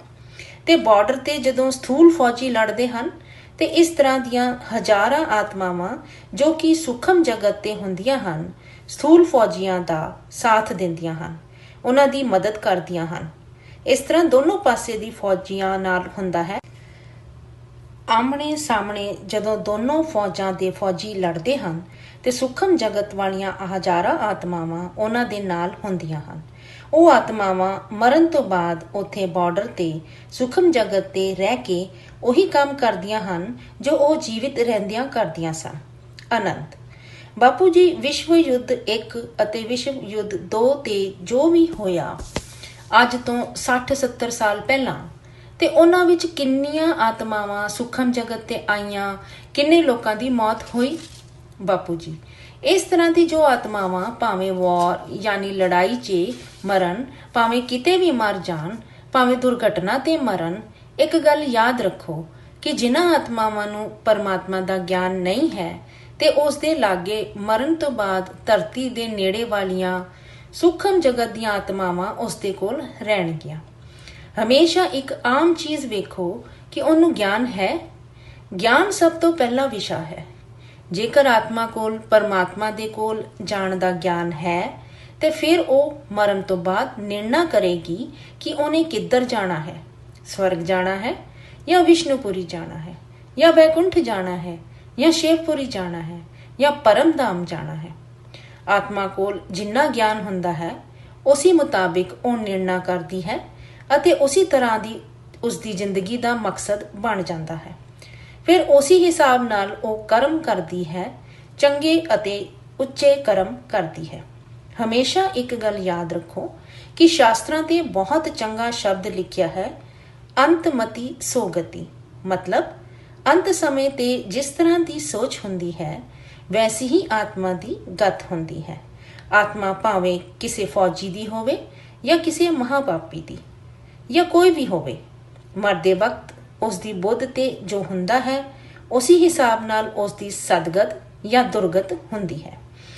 ਗਤ ਮਤਲਬ ਸਪੀਡ ਜਾਂ ਤੇਜ਼ੀ। ਤੇ ਕਿੱਥੇ ਜਾਣਾ ਹੈ? ਚੰਗੇ ਕਰਮ ਕੀਤੇ ਤੇ ਉਸ ਆਤਮਾ ਨੇ ਸਵਰਗ ਜਾਣਾ ਹੈ, ਉਸ ਦਾ ਮਕਸਦ ਸਵਰਗ ਜਾਣ ਦਾ ਹੈ। ਚੰਗੇ ਕਰਮ ਕੀਤੇ ਹਨ ਅਤੇ ਉਹ ਸਵਰਗ ਜਾਣਾ ਚਾਹੁੰਦੀ ਹੈ ਤੇ ਉਹ ਉੱਪਰ ਜਾਣ ਦੇ ਗਿਆਨ ਅਤੇ ਸਪੀਡ ਹੋਣ ਕਰਕੇ ਸਵਰਗ ਤੇ ਚਲੀ ਜਾਏਗੀ। ਅਨੰਤ ਬਾਪੂ ਜੀ, ਜਿਸ ਤਰ੍ਹਾਂ ਕਿ ਕਿਸੇ ਵਿਦਿਆਰਥੀ ਦਾ ਪੇਪਰ ਹੁੰਦਾ ਹੈ ਤੇ ਜਦੋਂ ਅਖੀਰ ਦੇ 3-4 ਮਿੰਟ ਰਹਿ ਜਾਂਦੇ ਹਨ ਅਤੇ ਫਿਰ ਪ੍ਰੀਖਿਆ ਖਤਮ ਹੋ ਜਾਂਦੀ ਹੈ ਤੇ ਉਸ ਵਕਤ ਉਹਦੇ ਦਿਮਾਗ 'ਚ ਇਹ ਹੁੰਦਾ ਹੈ ਕਿ ਇਹ ਵੀ ਲਿਖ ਦੇਵਾਂ, ਇਹ ਵੀ ਲਿਖ ਦੇਵਾਂ, ਇਹ ਬਾਕੀ ਰਹਿ ਗਿਆ, ਤੇ ਅੰਤ ਤੇ ਉਹ ਪੇਪਰ ਮਾਸਟਰ ਨੂੰ ਦੇਣ ਦੇ ਬਾਅਦ ਉਸਦੀ ਬੁੱਧ ਤੇ ਆਉਂਦਾ ਹੈ, ਯਾਰ ਇਹ ਤੇ ਲਿਖਣਾ ਰਹਿ ਗਿਆ। ਮਤਲਬ ਇਹ ਹੈ ਕਿ ਸਾਰੀ ਜ਼ਿੰਦਗੀ ਤੇ ਮਨੁੱਖ ਮਜ਼ੇ ਕਰਦਾ ਹੈ, ਪਰ ਜਦੋਂ ਮੌਤ ਆਉਂਦੀ ਹੈ ਉਸ ਵਕਤ ਉਹਨੂੰ ਯਾਦ ਆਉਂਦਾ ਹੈ ਕਿ ਇਹ ਕੰਮ ਤੇ ਕਰਨਾ ਬਾਕੀ ਰਹਿ ਗਿਆ ਤੇ ਉਸ ਦੀਆਂ ਆਪਣੀਆਂ ਇੱਛਾਵਾਂ ਬਾਕੀ ਰਹਿ ਜਾਂਦੀਆਂ ਹਨ। ਇਸ ਗੱਲ ਦੇ ਬਾਰੇ ਤੇ ਆਪ ਜੀ ਦੱਸੋ। ਬਾਪੂ ਜੀ, ਵੇਖੋ, ਜਦੋਂ ਮਨੁੱਖ ਜਵਾਨ ਹੁੰਦਾ ਹੈ ਉਦੋਂ ਉਹ ਇਸ ਮਾਇਆ ਜਗਤ ਤੇ ਜਾਂ ਦੁਨੀਆਦਾਰੀ ਦੇ ਲੋਕਾਂ ਨੂੰ ਬਹੁਤ ਕਹਿੰਦਾ ਰਹਿੰਦਾ ਹੈ ਕਿ ਜਦੋਂ ਮੈਂ ਬੁੱਢਾ ਹੋਵਾਂਗਾ, ਕਿਉਂਕਿ ਮੈਂ ਉਦੋਂ ਦੁਨਿਆਵੀ ਜ਼ਿੰਮੇਵਾਰੀਆਂ ਤੋਂ, ਕੰਮਾਂ ਕਾਰਾਂ ਤੋਂ ਵਿਹਲਾ ਹੋ ਜਾਵਾਂਗਾ ਤੇ ਫਿਰ ਪਰਮਾਤਮਾ ਨੂੰ ਧਿਆਵਾਂਗਾ। ਮਨੁੱਖ ਕਹਿੰਦਾ ਹੈ ਕਿ ਰਾਮ ਰਾਮ ਸਿਮਰਾਂਗਾ, ਪਰ ਬੁਢਾਪੇ ਤੇ ਰਾਮ ਰਾਮ ਦੀ ਜਗ੍ਹਾ ਲਾਮ ਲਾਮ ਮੂੰਹ ਤੋਂ ਨਿਕਲਦਾ ਹੈ ਕਿਉਂਕਿ ਉਸ ਦਾ ਸਰੀਰ ਕੰਮ ਨਹੀਂ ਕਰਦਾ। ਅੰਗਮ ਗਲਿਤਮ ਜਾਨੀ ਉਸ ਦੇ ਸਰੀਰ ਦੇ ਅੰਗ ਗਲ ਜਾਂਦੇ ਹਨ। ਬਾਪੂ ਜੀ ਕਹਿੰਦੇ ਹਨ, ਅੰਗਮ ਗਲਿਤਮ ਪਲਿਤਮ ਮੁੰਡਮ ਦਸ਼ਨ ਵਹੀਨਮ ਜਾਤਮ ਤੁੰਡਮ। ਇਹ ਸੰਸਕ੍ਰਿਤ ਭਾਸ਼ਾ ਦਾ ਚੰਗਾ ਸ਼ਲੋਕ ਹੈ। ਇਸ ਦਾ ਮਤਲਬ ਇਹ ਹੈ ਕਿ ਬੁਢਾਪੇ 'ਚ ਸਰੀਰ ਠੀਕ ਤਰ੍ਹਾਂ ਨਾਲ ਕੰਮ ਨਹੀਂ ਕਰਦਾ ਤੇ ਮਨੁੱਖ ਪਰਮਾਤਮਾ ਨੂੰ ਧਿਆਨ ਨਹੀਂ ਪਾਉਂਦਾ, ਯਾਦ ਨਹੀਂ ਕਰ ਪਾਉਂਦਾ। ਅੱਜ ਕੱਲ੍ਹ ਸਾਰੀ ਦੁਨੀਆ 'ਚ ਜਿਸ ਤਰ੍ਹਾਂ ਬੱਚਿਆਂ ਨੂੰ ਛੋਟੇ ਹੁੰਦਿਆਂ ਜਾਨੀ ਬਚਪਨ ਤੋਂ ਹੀ ਲੌਕਿਕ ਪੜ੍ਹਾਈ ਦਾ ਗਿਆਨ ਦਿੱਤਾ ਜਾਂਦਾ ਹੈ ਨਾ, ਜਾਨੀ ਉਹਨਾਂ ਨੂੰ ਸਕੂਲ 'ਚ ਜੋ ਪੜ੍ਹਾਇਆ ਜਾਂਦਾ ਹੈ ਉਹਦੇ ਨਾਲ ਉਹ ਵੱਡੇ ਹੋ ਕੇ ਪੈਸੇ ਕਮਾ ਕੇ ਭੌਤਿਕ ਜੀਵਨ ਸੁਖੀ ਕਰਦੇ ਹਨ। ਉਸੇ ਤਰ੍ਹਾਂ ਉਹਨਾਂ ਨੂੰ ਧਾਰਮਿਕ ਗਿਆਨ ਹੋਣਾ ਚਾਹੀਦਾ। ਕਰਮਾਂ ਦੀ ਥਿਉਰੀ ਜਾਨੀ ਕਰਮਾਂ ਦਾ ਜੀਵਨ ਤੇ ਕੀ ਦਰਜਾ ਹੈ, ਇਸ ਗੱਲ ਦਾ ਗਿਆਨ ਹੋਣਾ ਚਾਹੀਦਾ। ਕਰਮਾਂ ਦੀ ਥਿਉਰੀ ਉਹਨਾਂ ਨੂੰ ਬਚਪਨ ਤੋਂ ਹੀ ਮਾਂ-ਬਾਪ ਨੂੰ ਸਿਖਾਉਣੀ ਚਾਹੀਦੀ। ਕਰਮਾਂ ਦੀ ਥਿਉਰੀ ਦਾ ਗਿਆਨ ਨਾ ਹੋਣ ਕਰਕੇ ਅੱਜ ਦੁਨੀਆ ਦੀ ਇਹ ਹਾਲਤ ਹੋਈ ਹੈ। ਆਨੰਦ, ਕਿਉਂਕਿ ਅੱਜ ਤੇ ਮਾਂ-ਬਾਪ ਹੀ ਕਰਮਾਂ ਦੀ ਥਿਉਰੀ ਨਹੀਂ ਜਾਣਦੇ ਤੇ ਬੱਚਿਆਂ ਨੂੰ ਕੀ ਸਿਖਾਉਣਗੇ। ਬਾਪੂ ਜੀ, ਮਾਂ-ਬਾਪ ਨੂੰ ਧਾਰਮਿਕ ਗਿਆਨ ਨਹੀਂ ਹੈ, ਕਰਮਾਂ ਦੇ ਸਿਧਾਂਤਾਂ ਦੇ ਬਾਰੇ 'ਚ ਨਹੀਂ ਪਤਾ ਤੇ ਉਹ ਬੱਚਿਆਂ ਨੂੰ ਕੀ ਸਿਖਾਉਣਗੇ। ਅਤੇ ਸਕੂਲਾਂ 'ਚ ਸਿਰਫ ਫਿਜ਼ੀਕਲ ਯਾਨੀ ਪਦਾਰਥਾਂ ਸੰਬੰਧੀ ਪੜ੍ਹਾਈ ਹੈ, ਭੌਤਿਕ ਜਗਤ ਦੀ ਪੜ੍ਹਾਈ ਹੈ। ਬੱਚੇ ਦੀ ਬੁੱਧ ਤੇ ਸਿਰਫ ਇਹ ਹੀ ਹੁੰਦਾ ਹੈ ਕਿ ਪੜ੍ਹ ਲਿਖ ਕੇ ਮੈਂ ਡਾਕਟਰ ਬਣਨਾ ਹੈ, ਇੰਜੀਨੀਅਰ ਬਣਨਾ ਹੈ। ਪਰ ਕਰਮਾਂ ਦਾ ਕੀ ਸਿਧਾਂਤ ਹੈ, ਆਤਮ ਗਿਆਨ ਕੀ ਹੈ, ਪਰਮਾਤਮਾ ਦਾ ਗਿਆਨ ਕੀ ਹੈ, ਇਹ ਉਸ ਨੂੰ ਪਤਾ ਹੀ ਨਹੀਂ ਹੈ ਅਤੇ ਨਾ ਹੀ ਉਸ ਨੂੰ ਇਹ ਗਿਆਨ ਮਿਲਦਾ ਹੈ। ਆਨੰਦ, ਨਾ ਤੇ ਉਹ ਇੱਕ ਚੰਗਾ ਮਨੁੱਖ ਬਣ ਸਕਦਾ ਹੈ ਅਤੇ ਨਾ ਹੀ ਮਰਨ ਤੋਂ ਬਾਅਦ ਆਪਣੀ ਆਤਮਾ ਦੀ ਸਦਗਤੀ ਕਰ ਸਕਦਾ ਹੈ। ਇਹ ਗਿਆਨ ਤੇ ਦੁਨੀਆ ਤੇ ਕੋਈ ਆਪਣੇ ਬੱਚਿਆਂ ਨੂੰ ਦਿੰਦਾ ਹੀ ਨਹੀਂ। ਬਾਪੂ ਜੀ, ਪਹਿਲਾਂ ਬਹੁਤ ਚੰਗਾ ਵੈਦਿਕ ਜ਼ਮਾਨਾ ਮਤਲਬ ਵੇਦਾਂ ਸ਼ਾਸਤਰਾਂ ਦੀ ਪੜ੍ਹਾਈ ਦਾ ਜ਼ਮਾਨਾ ਸੀ। ਵੈਦਿਕ ਕਾਲ 'ਚ ਤੇ ਬਚਪਨ ਕਾਲ ਯਾਨੀ ਛੋਟੇ ਹੁੰਦਿਆਂ ਤੋਂ ਹੀ ਬੱਚਿਆਂ ਨੂੰ ਗਿਆਨ ਸੁਣਾਇਆ ਜਾਂਦਾ ਸੀ। ਮਾਂ-ਬਾਪ ਦੇ ਆਪਣੇ ਸੰਸਕਾਰ ਵੀ ਹੁੰਦੇ ਸਨ। ਆਨੰਦ, ਮਾਤਾ ਪਿਤਾ ਤੇ ਪਹਿਲਾਂ ਬੱਚਿਆਂ ਨੂੰ ਆਸ਼ਰਮਾਂ ਤੇ ਹੀ ਭੇਜ ਦਿੰਦੇ ਸਨ। ਬਾਪੂ ਜੀ, ਲੌਕਿਕ ਯਾਨੀ ਦੁਨਿਆਵੀ ਅਤੇ ਅਲੌਕਿਕ ਯਾਨੀ ਪਰਮਾਤਮਾ ਦੇ ਗਿਆਨ ਦੀ ਪੜ੍ਹਾਈ ਦੋਨੋਂ ਨਾਲ-ਨਾਲ ਹੁੰਦੀਆਂ ਸਨ। ਆਨੰਦ, ਚਲੋ ਬਾਪੂ ਜੀ, ਅਸੀਂ ਇਸ ਵਿਸ਼ਾ ਤੋਂ ਅੱਗੇ ਵਧਦੇ ਹਾਂ। ਚੰਗੇ ਤੇ ਮਾੜੇ ਸੁਭਾਅ ਵਾਲੇ ਲੋਕਾਂ ਦਾ ਕੀ ਹਾਲ ਹੁੰਦਾ ਹੈ। ਜਿਸ ਤਰ੍ਹਾਂ ਇੱਕ ਇਨਸਾਨ ਹੈ, ਉਦਾਹਰਣ ਦੇ ਤੌਰ ਤੇ ਨਰਸੀ ਮਹਿਤਾ। ਇਹ ਗੁਜਰਾਤ ਦਾ ਇੱਕ ਮਸ਼ਹੂਰ ਭਗਤ ਹੋਇਆ ਹੈ ਜਿਸ ਨੇ ਸ਼੍ਰੀ ਕ੍ਰਿਸ਼ਨ ਦੀ ਭਗਤੀ ਦੇ ਭਜਨ ਗਾਏ ਹਨ। ਹਮੇਸ਼ਾ ਬਹੁਤ ਚੰਗਾ ਹੀ ਸੋਚਿਆ ਅਤੇ ਇੱਕ ਦੂਸਰਾ ਇਨਸਾਨ ਹੈ ਜੋ ਪੂਰੀ ਜ਼ਿੰਦਗੀ ਬੁਰਾ ਹੀ ਸੋਚਦਾ ਰਿਹਾ, ਹਾਲਾਂਕਿ ਉਸਨੇ ਕਿਸੇ ਦਾ ਮਾੜਾ ਨਹੀਂ ਕੀਤਾ। ਤੇ ਐਸੇ ਲੋਕਾਂ ਦੀ ਕੀ ਗਤ ਹੁੰਦੀ ਹੈ। ਬਾਪੂ ਜੀ, ਵੇਖੋ, ਜਿਸ ਤਰ੍ਹਾਂ ਨਰਸੀ ਮਹਿਤਾ ਸੀ, ਉਸਨੇ ਪੂਰੀ ਜ਼ਿੰਦਗੀ ਰਾਧਾ ਕ੍ਰਿਸ਼ਨ ਦੀ ਰਾਸ ਲੀਲਾ ਦੇ ਗੀਤ ਗਾਏ ਅਤੇ ਉਸ ਦਾ ਗਿਆਨ ਵੀ ਬਹੁਤ ਉੱਚਾ ਅਤੇ ਚੰਗਾ ਸੀ। ਉਸ ਦੇ ਉੱਚੇ ਗਿਆਨ ਦਾ ਇੱਕ ਗੀਤ ਉਦਾਹਰਣ ਹੈ, ਅਖਿਲ ਬ੍ਰਹਮਾਂਡ ਮੇਂ ਏਕ ਤੂ ਸ਼੍ਰੀ ਹਰੀ, ਜੂਝਵੇ ਰੂਪੇ ਅਨੰਤ ਬਾਸੇ ਵੇਦ ਮੇਂ ਵੇਦ ਤੂ, ਤਤ ਮੇਂ ਤਤ ਤੂ। ਉਹ ਇੱਕ ਗਿਆਨੀ ਆਤਮਾ ਸੀ ਅਤੇ ਫਿਰ ਸ਼੍ਰੀ ਕ੍ਰਿਸ਼ਨ ਯਾਨੀ ਸ਼੍ਰੀ ਹਰੀ ਦੀ ਭਗਤੀ ਵੀ ਕਰਦੀ ਸੀ ਅਤੇ ਉਹ ਨਿਰਾਕਾਰ ਨੂੰ ਵੀ ਮੰਨਦੀ ਸੀ। ਤੇ ਜਿੱਥੇ ਜਾਨੀ ਜਿਸ ਤਰ੍ਹਾਂ ਦੇ ਲੋਕ 'ਚ ਇਸ ਤਰ੍ਹਾਂ ਦੀ ਆਤਮਾ ਦੇ ਜਾਣ ਦਾ ਮਕਸਦ ਹੁੰਦਾ ਹੈ, ਉਹ ਅੰਤਮਤੀ ਸੋਗਤੀ ਯਾਨੀ ਅੰਤ ਸਮੇਂ ਦੇ ਜੈਸੇ ਵਿਚਾਰ ਹਨ, ਉਸੇ ਤਰ੍ਹਾਂ ਦੀ ਉਸ ਦੀ ਗਤੀ ਵੀ ਹੋ ਜਾਂਦੀ ਹੈ ਤੇ ਉਸੇ ਤਰ੍ਹਾਂ ਦੇ ਹਿਸਾਬ ਨਾਲ ਉਹ ਉੱਪਰ ਚਲੇ ਜਾਂਦੀ ਹੈ। ਤੇ ਦੂਸਰੇ, ਤੁਸੀਂ ਹੋਰ ਕਿਸ ਤਰ੍ਹਾਂ ਦੀ ਆਤਮਾ ਦਾ ਸਵਾਲ ਪੁੱਛਿਆ ਹੈ। ਆਨੰਦ, ਚੰਗੇ ਤੇ ਮਾੜੇ ਸੁਭਾਅ ਵਾਲੀ ਆਤਮਾ ਦੇ ਬਾਰੇ ਤੇ ਚੰਗੇ ਸੁਭਾਅ ਵਾਲੀ ਆਤਮਾ ਦਾ ਤੇ ਆਪ ਜੀ ਨੇ ਦੱਸਿਆ, ਪਰ ਬੁਰੇ ਜਾਂ ਮਾੜੇ ਸੁਭਾਅ ਵਾਲੀ ਦਾ ਕੀ ਹੁੰਦਾ ਹੈ। ਬਾਪੂ ਜੀ, ਮਾੜੇ ਸੁਭਾਅ ਵਾਲੀ ਆਤਮਾ ਦਾ ਤੇ ਦੱਸਿਆ ਨਾ, ਮਹਾਪਾਪੀ ਆਤਮਾਵਾਂ ਦੂਸਰਿਆਂ ਨੂੰ ਦੁੱਖ ਦਿੰਦੀਆਂ ਹਨ, ਦੂਸਰਿਆਂ ਦਾ ਹੱਕ ਮਾਰ ਲੈਂਦੀਆਂ ਹਨ। ਐਸੀਆਂ ਆਤਮਾਵਾਂ ਨੂੰ ਅੰਤ ਸਮੇਂ ਤੇ ਜਦੋਂ ਸਰੀਰ ਛੱਡਣ ਦਾ ਵਕਤ ਆਉਂਦਾ ਹੈ, ਆਪਣੀ ਪੂਰੀ ਜ਼ਿੰਦਗੀ ਤੇ ਕੀਤੇ ਹੋਏ ਕਰਮ ਯਾਦ ਆਉਂਦੇ ਹਨ ਤੇ ਸਰੀਰ ਛੱਡਦੇ ਵਕਤ ਉਹ ਸਰੀਰ ਨਹੀਂ ਛੱਡ ਸਕਦੀਆਂ। ਅੰਤ ਤੇ ਉਹ ਸੋਚਦੇ ਬਹੁਤ ਸੋਚਣ ਕਰਕੇ ਪੈਰਾਲਾਈਜ਼ ਯਾਨੀ ਅਧਰੰਗ ਹੋ ਜਾਂਦਾ ਹੈ। ਕਰਮ ਬੰਨਣ ਸਾਹਮਣੇ ਆਉਂਦੇ ਹਨ ਤੇ ਉਹ ਮਨੁੱਖ ਬਹੁਤ ਦੁਖੀ ਹੋ ਜਾਂਦਾ ਹੈ। ਸਰੀਰ ਛੱਡਦੇ ਬਹੁਤ ਰੋਂਦਾ ਹੈ। ਜੋ ਵੀ ਉਸ ਨੂੰ ਮਿਲਣ ਆਵੇ, ਜੋ ਵੀ ਉਸ ਦੇ ਸਾਹਮਣੇ ਆਉਂਦਾ ਹੈ, ਉਸ ਦਾ ਹਾਲ ਚਾਲ ਪੁੱਛਣ ਲਈ ਉਸ ਦੇ ਕੋਲੋਂ ਮਾਫੀ ਮੰਗਦਾ ਹੈ। ਸਭ ਨੂੰ ਕਹਿੰਦਾ ਹੈ ਕਿ ਮੈਨੂੰ ਮਾਫ ਕਰ ਦਿਓ, ਮੈਂ ਤੁਹਾਨੂੰ ਬਹੁਤ ਦੁੱਖ ਦਿੱਤਾ, ਮਾਫੀ ਮੰਗਦਾ ਰਹਿੰਦਾ ਹੈ। ਐਸੀ ਆਤਮਾਵਾਂ ਮਹਾਪਾਪੀ ਆਤਮਾਵਾਂ ਹੁੰਦੀਆਂ ਹਨ ਤੇ ਜੋ ਚੰਗੇ ਸੁਭਾਅ ਵਾਲੀਆਂ ਆਤਮਾਵਾਂ ਹੁੰਦੀਆਂ ਹਨ, ਉਹਨਾਂ ਨੂੰ ਪਤਾ ਹੁੰਦਾ ਹੈ ਕਿ ਮੈਂ ਤੇ ਇਸ ਜਨਮ ਤੇ ਕੋਈ ਮਾੜੇ ਕਰਮ ਨਹੀਂ ਕੀਤੇ, ਪਰ ਕਈ ਜਨਮਾਂ ਤੇ ਸੰਚਿਤ ਕਰਮ ਜਾਨੀ ਜਮਾ ਕਰਮ ਸਾਹਮਣੇ ਆਉਂਦੇ ਹਨ।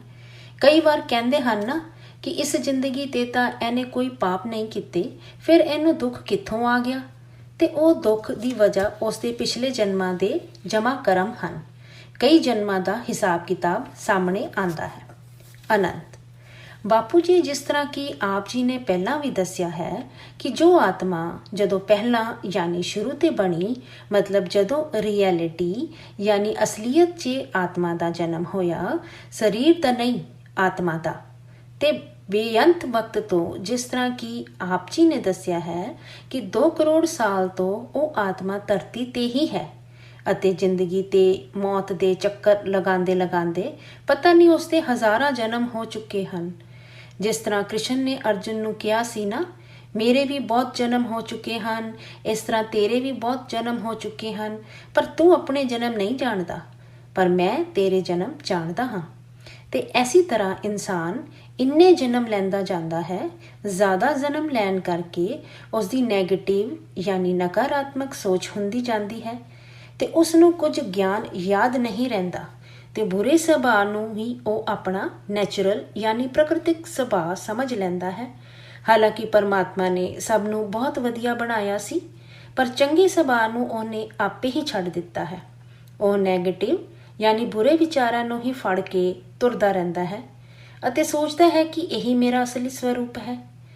ਚਲੋ ਬਾਪੂ ਜੀ, ਅਸੀਂ ਇਸ ਤੋਂ ਅੱਗੇ ਵੱਧਦੇ ਹਾਂ ਕਿ ਜਦੋਂ ਸੂਖਮ ਜਗਤ ਯਾਨੀ ਆਤਮਾਵਾਂ ਦਾ ਜਗਤ ਅਤੇ ਕਾਰਨ ਜਗਤ ਯਾਨੀ ਪਰਮ ਤੱਤਾਂ ਦੀ ਦੁਨੀਆ, ਜਿਸ ਤਰ੍ਹਾਂ ਕਿ ਆਪ ਜੀ ਨੇ ਪਹਿਲਾਂ ਵੀ ਦੱਸਿਆ ਹੈ ਕਿ ਕਾਰਨ ਜਗਤ ਅਤੇ ਸੂਖਮ ਜਗਤ ਤੇ ਮੰਦਰ, ਆਸ਼ਰਮ, ਗਿਆਨ ਦੇ ਕੇਂਦਰ ਬਹੁਤ ਸਾਰੇ ਹਨ ਤੇ ਉਹ ਆਤਮਾਵਾਂ ਦੀ ਮਦਦ ਕਰਦੇ ਹਨ।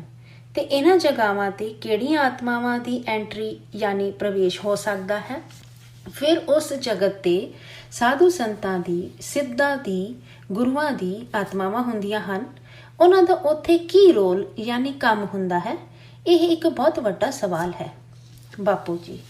ਜਿਸ ਤਰ੍ਹਾਂ ਕਿ ਸਥੂਲ ਜਗਤ ਤੇ ਤੁਸੀਂ ਸਾਧੂ ਸੰਤ ਮਹਾਤਮਾਵਾਂ ਨੂੰ ਵੇਖਦੇ ਹੋ ਕਿ ਉਹ ਚੰਗਾ ਕੰਮ ਕਰਦੇ ਹਨ, ਚੰਗੇ ਹੁੰਦੇ ਹਨ, ਇਸੇ ਤਰ੍ਹਾਂ ਸਾਧੂ ਸੰਤ ਸੂਖਮ ਜਗਤ ਤੇ ਵੀ ਹੁੰਦੇ ਹਨ। ਪਰ ਸੂਖਮ ਜਗਤ ਵਾਲੇ ਸਾਧੂ ਸੰਤ ਮਹਾਤਮਾ ਅਵਤਾਰੀ ਪੁਰਸ਼ ਹੁੰਦੇ ਹਨ ਅਤੇ ਉਹ ਸੂਖਮ ਜਗਤ ਤੇ ਵੀ ਚੰਗਾ ਕੰਮ ਕਰਨਾ ਚਾਹੁੰਦੇ ਹਨ ਤੇ ਧਰਤੀ ਤੇ ਆ ਕੇ ਵੀ ਚੰਗਾ ਕੰਮ ਕਰਨਾ ਚਾਹੁੰਦੇ ਹਨ। ਐਸੇ ਸੰਤ ਮਹਾਤਮਾ ਉੱਪਰ ਸੂਖਮ ਜਗਤ ਤੇ 100-200 ਕਰੋੜ ਕਿਲੋਮੀਟਰ ਤੇ ਵੀ ਹੋ ਸਕਦੇ ਹਨ। ਕਈ ਕਰੋੜ ਕਿਲੋਮੀਟਰ ਵੀ ਉੱਪਰ ਹੁੰਦੇ ਹਨ। ਕਈ 2 ਕਰੋੜ ਕਿਲੋਮੀਟਰ, ਕੋਈ 50 ਕਰੋੜ, ਕੋਈ 100 ਕਰੋੜ ਕਿਲੋਮੀਟਰ, ਕਈ 1 ਲੱਖ ਕਰੋੜ ਕਿਲੋਮੀਟਰ ਉੱਤੇ ਵੀ ਹੁੰਦੇ ਹਨ, ਕਿਉਂਕਿ ਸਾਰਾ ਸੂਖਮ ਜਗਤ 10 ਕਰੋੜ ਕਿਲੋਮੀਟਰ ਤੱਕ ਦਾ ਹੈ। ਕਿਉਂਕਿ ਸੂਰਜ ਦੀ ਗ੍ਰੈਵਿਟੀ ਯਾਨੀ ਗੁਰੂਤਵਾਕਰਸ਼ਣ ਤੇ 7.5 ਯਾਨੀ 7.50 ਕਰੋੜ ਖਰਬ ਕਿਲੋਮੀਟਰ ਤੱਕ ਜਾਂਦੀ ਹੈ ਤੇ ਇਸ ਤੋਂ ਉੱਪਰ ਸੂਖਮ ਜਗਤ ਹੈ ਅਤੇ ਬੇਹਿਸਾਬ ਆਤਮਾਵਾਂ ਸੂਖਮ ਜਗਤ ਤੇ ਰਹਿੰਦੀਆਂ ਹਨ। ਸੂਖਮ ਜਗਤ ਤੇ ਜੋ ਚੰਗੀਆਂ ਆਤਮਾਵਾਂ ਹਨ, ਮਤਲਬ ਸਾਧੂ ਸੰਤਾਂ ਜਾਂ ਮਹਾਤਮਾਵਾਂ ਦੀਆਂ ਆਤਮਾਵਾਂ ਧਰਤੀ ਤੇ ਆ ਕੇ ਭਲਾਈ ਦਾ ਕੰਮ ਕਰਨਾ ਚਾਹੁੰਦੀਆਂ ਹਨ। ਧਰਤੀ ਤੇ ਆ ਕੇ ਇਸ ਲਈ ਭਲਾਈ ਦਾ ਕੰਮ ਕਰਨਾ ਚਾਹੁੰਦੀਆਂ ਹਨ ਕਿਉਂਕਿ ਕੋਈ ਆਤਮਾ ਇਹਨਾਂ ਦੇ ਕਰਮ ਬੰਨਣ ਯਾਨੀ ਕਰਮਾਂ ਦੇ ਹਿਸਾਬ ਕਿਤਾਬ ਤੇ ਫਸੀ ਹੋਈ ਹੈ ਤੇ ਉਸ ਦੀ ਭਲਾਈ ਕਰਨ ਲਈ ਧਰਤੀ ਤੇ ਆਉਂਦੀਆਂ ਹਨ। ਸਾਧੂ ਸੰਤ ਬਣ ਕੇ ਚੰਗਾ ਕੰਮ ਕਰਦੀਆਂ ਹਨ। ਇਸ ਤਰ੍ਹਾਂ ਦੀਆਂ ਆਤਮਾਵਾਂ ਸੂਖਮ ਅਤੇ ਕਾਰਨ ਜਗਤ ਤੇ ਵੀ ਹਨ। ਕਾਰਨ ਜਗਤ ਮਤਲਬ ਵਿਸ਼ਨੂਪੁਰੀ, ਉੱਥੇ ਬਹੁਤ ਚੰਗੀਆਂ ਅਤੇ ਮਹਾਨ ਆਤਮਾਵਾਂ ਹੁੰਦੀਆਂ ਹਨ। ਅਨੰਤ ਬਾਪੂ ਜੀ, ਆਪ ਜੀ ਦਾ ਇੱਕ ਪੂਰਾ ਵੱਖ ਵੀਡੀਓ ਹੈ ਕਾਰਨ ਜਗਤ ਤੇ। ਜਿਸ ਨੂੰ ਜ਼ਿਆਦਾ ਦਿਲਚਸਪੀ ਹੈ ਉਹ ਵੇਖੇਗਾ। ਪਰ ਮੇਰਾ ਇਹ ਕਹਿਣਾ ਹੈ ਕਿ ਜਦੋਂ ਆਤਮਾ ਚੰਗੇ ਕਰਮ ਕਰਕੇ ਉੱਤੇ ਜਾਂਦੀ ਹੈ, ਮਤਲਬ ਸੂਖਮ ਜਗਤ ਤੇ ਜਾਂਦੀ ਹੈ, ਤੇ ਫਿਰ ਉੱਥੇ ਉਹਨੂੰ ਸਾਧੂ ਸੰਤ ਅਤੇ ਗੁਰੂ ਮਿਲਦੇ ਹਨ। ਉਸ ਤੋਂ ਬਾਅਦ ਆਤਮਾ ਦਾ ਕੀ ਹੁੰਦਾ ਹੈ? ਕਿ ਉਸ ਆਤਮਾ ਨੂੰ ਉੱਪਰੋਂ ਆਤਮਾ ਤੋਂ ਪਰਮਾਤਮਾ ਬਣਨ ਦੀ ਪੜ੍ਹਾਈ ਦਾ ਗਿਆਨ ਜਾਂ ਹੋਰ ਗਿਆਨ ਦਿੱਤਾ ਜਾਂਦਾ ਹੈ ਕਿ ਵਾਪਸ ਧਰਤੀ ਤੇ ਭੇਜਿਆ ਜਾਂਦਾ ਹੈ ਤੇ ਕਿਹਾ ਜਾਂਦਾ ਹੈ ਕਿ ਇਹ ਕਰਕੇ ਆ ਬਾਪੂ ਜੀ। ਜ਼ਿਆਦਾਤਰ ਜਿਹੜੇ ਨਿਚਲੇ ਗੁਣਾਂ ਵਾਲੇ ਯਾਨੀ ਹਲਕੀ ਕੁਆਲਿਟੀ ਵਾਲੇ ਸੂਖਮ ਜਗਤ ਤੋਂ ਧਰਮ ਪਿਤਾ ਜਾਂ ਧਰਮ ਗੁਰੂ ਆਉਂਦੇ ਹਨ, ਉਹਨਾਂ ਦਾ ਇਹ ਹਿਸਾਬ ਹੁੰਦਾ ਹੈ ਕਿ ਜਦੋਂ ਮਨੁੱਖ ਦੇ ਸਰੀਰ ਛੱਡਣ ਦਾ ਵਕਤ ਆਉਂਦਾ ਹੈ ਤੇ ਜੋ ਉਹਨਾਂ ਧਰਮ ਗੁਰੂਆਂ ਜਾਂ ਸਾਧੂ ਸੰਤਾਂ ਦੇ ਜੋ ਭਗਤਾਂ ਦੀਆਂ ਆਤਮਾਵਾਂ ਹੁੰਦੀਆਂ ਹਨ, ਉਹ ਸਰੀਰ ਛੱਡਣ ਵਾਲੇ ਮਨੁੱਖ ਦੀ ਆਤਮਾ ਨੂੰ ਉੱਪਰ ਆਪਣੇ ਧਰਮ ਗੁਰੂ ਦੇ ਜਾਂ ਸਾਧੂ ਸੰਤ ਦੇ ਕੋਲ ਲੈ ਜਾਂਦੀਆਂ ਹਨ। ਅਨੰਤ ਤੇ ਕੀ ਉੱਪਰ ਮੰਦਰ ਆਸ਼ਰਮ ਸਭ ਕੁਝ ਹੈ? ਬਾਪੂ ਜੀ, ਸਭ ਕੁਝ ਹੈ। ਨੀਚੇ ਜਿਸ ਤਰ੍ਹਾਂ ਦੇ ਬਣੇ ਹਨ, ਉੱਪਰ ਇਸ ਤੋਂ ਵੀ ਚੰਗੇ ਬਣੇ ਹਨ। ਮੰਦਰ ਆਸ਼ਰਮ ਸਭ ਕੁਝ ਬਣਿਆ ਹੈ। ਤੇ ਉਹ ਆਤਮਾ ਜਿਸ ਨੂੰ ਧਰਮ ਪਿਤਾ ਧਰਮ ਗੁਰੂ ਕੋਲ ਆਤਮਾਵਾਂ ਲੈ ਗਈਆਂ ਸਨ, ਥੋੜ੍ਹੀ ਦੇਰ ਉਹ ਇਹਨਾਂ ਜਗ੍ਹਾਵਾਂ 'ਤੇ ਰਹਿੰਦੀ ਹੈ, ਪਰ ਫਿਰ ਜੋ ਹਾਈ ਕੁਆਲਿਟੀ ਯਾਨੀ ਉੱਚੇ ਗੁਣਾਂ ਵਾਲੀ ਆਤਮਾ ਹੈ, ਜਿਸ ਤਰ੍ਹਾਂ ਕਿ ਉਹ ਇਸ ਸਥੂਲ ਜਗਤ 'ਤੇ ਗਿਆਨ ਲੈਣ ਲਈ ਭਟਕਦੀਆਂ ਰਹਿੰਦੀ ਹੈ ਨਾ, ਐਸੀ ਤਰ੍ਹਾਂ ਉੱਪਰ ਸੂਖਮ ਜਗਤ 'ਤੇ ਵੀ ਹਾਈ ਕੁਆਲਿਟੀ ਆਤਮਾ ਗਿਆਨ ਦੇ ਲਈ ਭਟਕਦੀ ਰਹਿੰਦੀ ਹੈ। ਪਰ ਫਿਰ ਉਸ ਨੂੰ ਪਤਾ ਲੱਗਦਾ ਹੈ ਕਿ ਜੇਕਰ ਮੈਨੂੰ ਉੱਪਰ ਵਾਲੇ ਸੂਖਮ ਜਗਤ 'ਤੇ ਜਾਵਾਂ ਜਾਂ ਜਾਣਾ ਹੈ, ਮਤਲਬ ਅਗਰ ਮੈਂ 1 ਲੱਖ ਕਰੋੜ ਕਿਲੋਮੀਟਰ ਉੱਪਰ ਜਾਵਾਂ ਤੇ ਉੱਥੇ ਚੰਗੇ ਸਾਧੂ ਸੰਤ ਬੈਠੇ ਹਨ ਜੋ ਮੈਨੂੰ ਚੰਗਾ ਗਿਆਨ ਦੇਣਗੇ। ਅਨੰਤ ਤੇ ਜਿਸ ਤਰ੍ਹਾਂ ਕਿ ਰਿਸ਼ੀ, ਮਹਾਰਿਸ਼ੀ, ਬ੍ਰਹਮ ਰਿਸ਼ੀ, ਬਾਪੂ ਜੀ ਹਾਂ, ਜਿਸ ਤਰ੍ਹਾਂ ਕਿ ਵੱਖ-ਵੱਖ ਲੇਅਰਸ ਯਾਨੀ ਪਰਤਾਂ ਦੱਸੀਆਂ ਹਨ ਨਾ, ਮਹਲੋਕ, ਜਨਲੋਕ, ਤਪਲੋਕ, ਜਿਸ ਤਰ੍ਹਾਂ ਕਿ ਕਿਸੇ ਆਤਮਾ ਨੂੰ ਜੋ ਕਿ ਮਹਿਲੋਕ ਤੇ ਹੈ ਤੇ ਉਸ ਨੂੰ ਉੱਪਰ 5ਵੇਂ ਲੋਕ ਯਾਨੀ ਕਿ ਜਨਲੋਕ ਤੇ ਜਾਣਾ ਹੈ ਤੇ ਉਹ ਜਨਲੋਕ ਜਾਣ ਦੀ ਕੋਸ਼ਿਸ਼ ਕਰੇਗੀ ਤੇ ਮਹਿਲੋਕ ਤੇ ਜਿਹੜੇ ਰਿਸ਼ੀ ਮੁਨੀ ਬੈਠੇ ਹਨ, ਉਹ ਉਸ ਆਤਮਾ ਨੂੰ ਉੱਪਰ ਜਾਣ ਦਾ ਗਿਆਨ ਦੇਣਗੇ। ਉਸ ਨੂੰ ਪੁੱਛਣਗੇ ਕਿ ਤੂੰ ਕਿੱਥੇ ਜਾਣਾ ਹੈ ਅਤੇ ਉਸ ਨੂੰ ਇਹ ਵੀ ਦੱਸਦੇ ਹਨ ਕਿ ਤੂੰ ਕਿਸ ਤਰ੍ਹਾਂ ਜਾਣਾ ਹੈ। ਉਸ ਆਤਮਾ ਨੂੰ ਉੱਪਰ ਜਾਣ ਦੇ ਤਰੀਕਾ ਵੀ ਦੱਸਦੇ ਹਨ। ਫਿਰ ਆਤਮਾ ਉਹਨਾਂ ਦੇ ਦੱਸੇ ਹੋਏ ਤਰੀਕੇ ਮਤਲਬ ਵਿਧੀ ਦੇ ਰਾਹੀਂ ਤਪੱਸਿਆ ਕਰਦੀ ਹੈ। ਰਿਸ਼ੀਆਂ ਨੇ ਜਿਸ ਤਰ੍ਹਾਂ ਉਸ ਆਤਮਾ ਨੂੰ ਇਹ ਪਹਿਲਾਂ ਵੀ ਦੱਸਿਆ ਹੁੰਦਾ ਹੈ ਕਿ ਤੈਨੂੰ ਉੱਪਰ ਜਾਣਾ ਹੈ ਤੇ ਤੈਨੂੰ ਪਾਵਰ ਯਾਨੀ ਸ਼ਕਤੀ ਚਾਹੀਦੀ ਹੈ। ਆਤਮਾ ਕਿਸ ਤੋਂ ਪਾਵਰ ਲਏਗੀ? ਆਤਮਾ ਪਰਮਾਤਮਾ ਤੋਂ ਪਾਵਰ ਲਏਗੀ ਤੇ ਆਤਮਾ ਤੇ ਜਦੋਂ ਪਾਵਰ ਆਏਗੀ ਤੇ ਉਸ ਪਾਵਰ ਨਾਲ ਉਸ ਦੇ ਸੂਖਮ ਸਰੀਰ ਤੇ ਵੀ ਪਾਵਰ ਆਏਗੀ। ਜਦੋਂ ਸੂਖਮ ਸਰੀਰ ਤੇ ਪਾਵਰ ਆਏਗੀ, ਉਦੋਂ ਫਿਰ ਉਹ ਉੱਪਰ ਦੇ ਲੋਕ ਤੇ ਜਾ ਸਕੇਗੀ। ਇਸ ਕਰਕੇ ਆਤਮਾ ਉੱਥੇ ਤਿਆਗ ਤਪੱਸਿਆ ਕਰਦੀ ਹੈ। ਆਤਮ ਸਰੂਪ 'ਚ ਟਿਕ ਕੇ ਯਾਨੀ ਸਥਿਤ ਹੋ ਕੇ ਤਿਆਗ ਤਪੱਸਿਆ ਕਰਦੀ ਹੈ ਅਤੇ ਫਿਰ ਆਤਮਾ ਨਿਸੰਕਲਪ ਯਾਨੀ ਵਿਚਾਰਾਂ ਤੋਂ ਰਹਿਤ ਬਣਦੀ ਹੈ।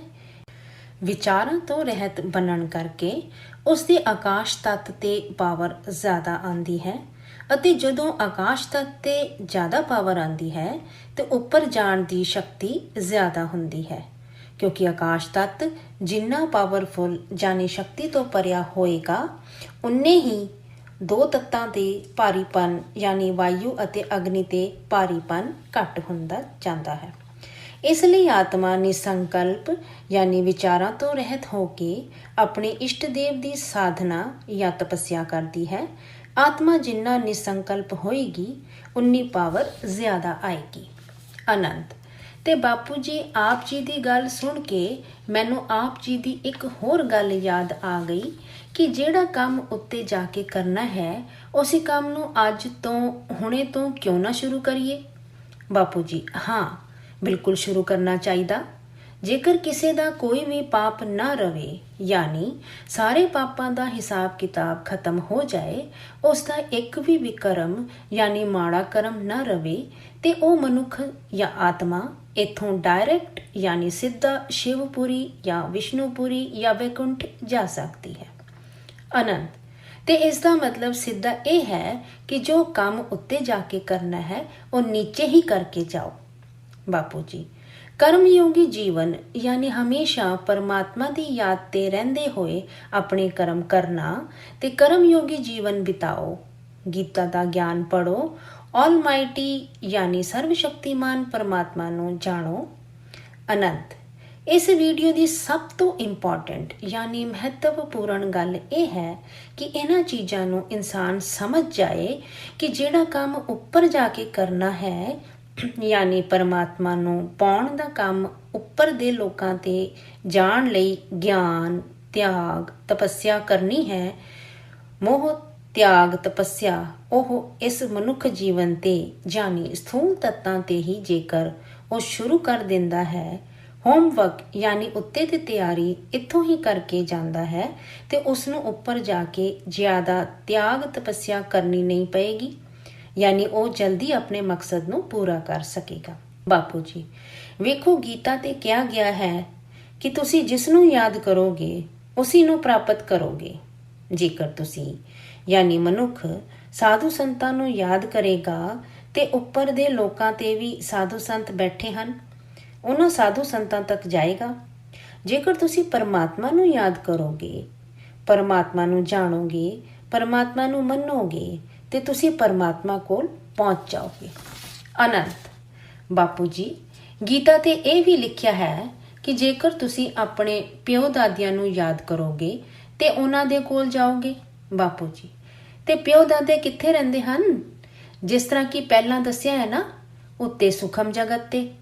ਕਦੀ ਉਹ ਚੰਦਰ ਤੇ ਰਹਿੰਦੇ ਹਨ, ਕਦੀ ਇੱਧਰ ਕਦੀ ਉੱਧਰ ਰਹਿੰਦੇ ਹਨ। ਪਰ ਤੁਸੀਂ ਪਿਤਰਾਂ ਦਾ ਯਾਨੀ ਮਰੇ ਹੋਏ ਪਿਓ ਦਾਦੇ ਦਾ ਤਰਪਣ ਯਾਨੀ ਇੱਕ ਤਰ੍ਹਾਂ ਦਾ ਸ਼ਰਾਧ ਤੁਸੀਂ ਉੱਤੇ ਸੁਖਮ ਜਗਤ ਲਈ ਕਰਦੇ ਹੋ ਨਾ, ਕਿਉਂਕਿ ਮਰੀਆਂ ਹੋਈਆਂ ਆਤਮਾਵਾਂ ਸੁਖਮ ਜਗਤ ਤੇ ਰਹਿੰਦੀਆਂ ਹਨ। ਇਸ ਲਈ ਤੁਸੀਂ ਇੱਕ ਸਿੱਧੀ ਜਿਹੀ ਕਾਮਨ ਚੀਜ਼ ਯਾਨੀ ਇੱਕ ਸਧਾਰਨ ਜਿਹੀ ਗੱਲ ਹੈ, ਉਸ ਨੂੰ ਯਾਦ ਰੱਖੋ ਕਿ ਤੁਸੀਂ ਜਿਸ ਨੂੰ ਯਾਦ ਕਰੋਗੇ ਉਸੀ ਨੂੰ ਪ੍ਰਾਪਤ ਕਰੋਗੇ। ਇਹ ਗੱਲ ਗਿਆਨੀ ਆਤਮਾਵਾਂ ਨੂੰ ਦੱਸਦਾ ਹਾਂ। ਹੁਣ ਜਿਸ ਤਰ੍ਹਾਂ ਕਿ ਤੁਸੀਂ ਕ੍ਰਿਸ਼ਨ ਨੂੰ ਯਾਦ ਕਰਦੇ ਹੋ ਤੇ ਤੁਹਾਨੂੰ ਪਤਾ ਹੋਣਾ ਚਾਹੀਦਾ ਕਿ ਕ੍ਰਿਸ਼ਨ ਕਿਸ ਦਾ ਅਵਤਾਰ ਹੈ। ਕ੍ਰਿਸ਼ਨ ਅਵਤਾਰ ਹੈ ਆਲਮਾਈਟੀ ਅਥਾਰਟੀ ਯਾਨੀ ਸਰਵ ਸ਼ਕਤੀਮਾਨ ਪਰਮਾਤਮਾ ਦਾ, ਪਰਮ ਪੁਰਖ ਦਾ, ਤੇ ਪਰਮ ਪੁਰਖ ਰਹਿੰਦਾ ਹੈ ਸ਼ਿਵਪੁਰੀ ਤੇ। ਇਸ ਤਰ੍ਹਾਂ ਸ਼ਿਵ ਨੂੰ ਵੀ ਮਹਾਪੁਰਸ਼ ਕਹਿੰਦੇ ਹਨ, ਵਿਸ਼ਨੂੰ ਨੂੰ ਵੀ ਮਹਾਪੁਰਸ਼ ਕਹਿੰਦੇ ਹਨ। ਇਸ ਤਰ੍ਹਾਂ ਜਦੋਂ ਤੁਸੀਂ ਕ੍ਰਿਸ਼ਨ ਦੇ ਪਰਮ ਪੁਰਖ ਰੂਪ ਨੂੰ, ਜੋ ਕਿ ਸਰਵ ਸ਼ਕਤੀਮਾਨ ਪਰਮਾਤਮਾ ਦਾ ਰੂਪ ਸਮਝ ਕੇ ਯਾਦ ਕਰੋਗੇ ਤੇ ਤੁਸੀਂ ਸਿੱਧਾ ਪਰਮਾਤਮਾ ਕੋਲ ਜਾਓਗੇ। ਪਰ ਜੇਕਰ ਕ੍ਰਿਸ਼ਨ ਦੇ ਮੰਦਿਰਾਂ ਨੂੰ ਜਾਂ ਕ੍ਰਿਸ਼ਨ ਦੀ ਮੂਰਤੀ ਨੂੰ ਤੁਸੀਂ ਯਾਦ ਕਰੋਗੇ ਤੇ ਕ੍ਰਿਸ਼ਨ ਦੀ ਮੂਰਤੀ ਤੇ ਉਹਨਾਂ ਦੇ ਅਵਤਾਰੀ ਰੂਪ ਦਾ ਸਾਕਾਰ ਰੂਪ ਹੈ, ਮਤਲਬ ਕ੍ਰਿਸ਼ਨ ਦੀ ਮੂਰਤੀ ਨੂੰ ਜਾਣਨਾ, ਮੰਨਣਾ ਨਹੀਂ ਹੈ, ਕਿਉਂਕਿ ਫਿਰ ਤੁਸੀਂ ਪਰਮ ਪੁਰਖ ਪਰਮਾਤਮਾ ਤੱਕ ਨਹੀਂ ਪਹੁੰਚ ਸਕਦੇ। ਅਨੰਤ, ਇਸ ਲਈ ਇਨਸਾਨ ਰਿਸ਼ੀ ਅਤੇ ਬ੍ਰਹਮ ਰਿਸ਼ੀ ਦੇ ਵਿਚਕਾਰ ਦਾ ਫਰਕ ਵੀ ਨਹੀਂ ਸਮਝ ਸਕਦਾ ਅਤੇ ਉਹ ਆਪ ਵੀ ਰਿਸ਼ੀ ਜਾਂ ਬ੍ਰਹਮ ਰਿਸ਼ੀ ਨਹੀਂ ਬਣ ਸਕਦਾ। ਬਾਪੂ ਜੀ, ਜੋ ਰਿਸ਼ੀ ਹੁੰਦਾ ਹੈ ਉਹ ਸੁਖਮ ਜਗਤ ਤੇ ਰਹਿੰਦਾ ਹੈ ਅਤੇ ਜੋ ਬ੍ਰਹਮ ਰਿਸ਼ੀ ਹੁੰਦਾ ਹੈ ਉਹ ਬ੍ਰਹਮੰਡ 'ਚ ਰਹਿੰਦਾ ਹੈ। ਬ੍ਰਹਮੰਡ 'ਚ ਵੀ ਕਿੱਥੇ? ਬ੍ਰਹਮੰਡ ਤੇ ਵੀ ਜੋ ਹਾਈ ਕੁਆਲਿਟੀ ਯਾਨੀ ਉੱਚੇ ਗੁਣਾਂ ਵਾਲੀ ਲੇਅਰਸ ਯਾਨੀ ਪਰਤ ਹੈ, ਉੱਥੇ ਰਹਿੰਦਾ ਹੈ। ਜੋ ਰਿਸ਼ੀ ਬ੍ਰਹਮ ਨੂੰ ਜਾਣਦਾ ਹੈ ਯਾਨੀ ਪਰਮਾਤਮਾ ਨੂੰ ਜਾਣਦਾ ਹੈ ਤੇ ਉਹ ਜਾਣਦਾ ਹੈ ਕਿ ਪਰਮਾਤਮਾ ਨਿਰਾਕਾਰ ਹੈ ਅਤੇ ਨਿਰਾਕਾਰੀ ਦੁਨੀਆ ਤੇ ਰਹਿੰਦਾ ਹੈ, ਤੇ ਉਹ ਰਿਸ਼ੀ ਨਿਰਾਕਾਰੀ ਦੁਨੀਆ ਤੇ ਜਾਂਦਾ ਹੈ। ਪਰ ਨਿਰਾਕਾਰੀ ਦੁਨੀਆ ਤੇ ਜਾਣ ਦੀ ਸ਼ਕਤੀ ਸਿਰਫ ਬ੍ਰਹਮ ਰਿਸ਼ੀਆਂ ਕੋਲ ਹੋਇਆ ਕਰਦੀ ਸੀ। ਇਸ ਕਰਕੇ ਹਰ ਇੱਕ ਰਿਸ਼ੀ ਨੂੰ ਬ੍ਰਹਮ ਰਿਸ਼ੀ ਨਹੀਂ ਕਹਿੰਦੇ ਸੀ, ਕਿਉਂਕਿ ਬ੍ਰਹਮ ਰਿਸ਼ੀ ਦੀ ਇੱਕ ਡਿਗਨਿਟੀ ਯਾਨੀ ਇੱਕ ਮਾਣ ਜਾਂ ਇੱਕ ਦਰਜਾ ਹੁੰਦਾ ਸੀ। ਜਿਸ ਤਰ੍ਹਾਂ ਕਿ ਇੱਕ ਰਿਸ਼ੀ ਸੀ ਵਿਸ਼ਵਾਮਿਤਰ।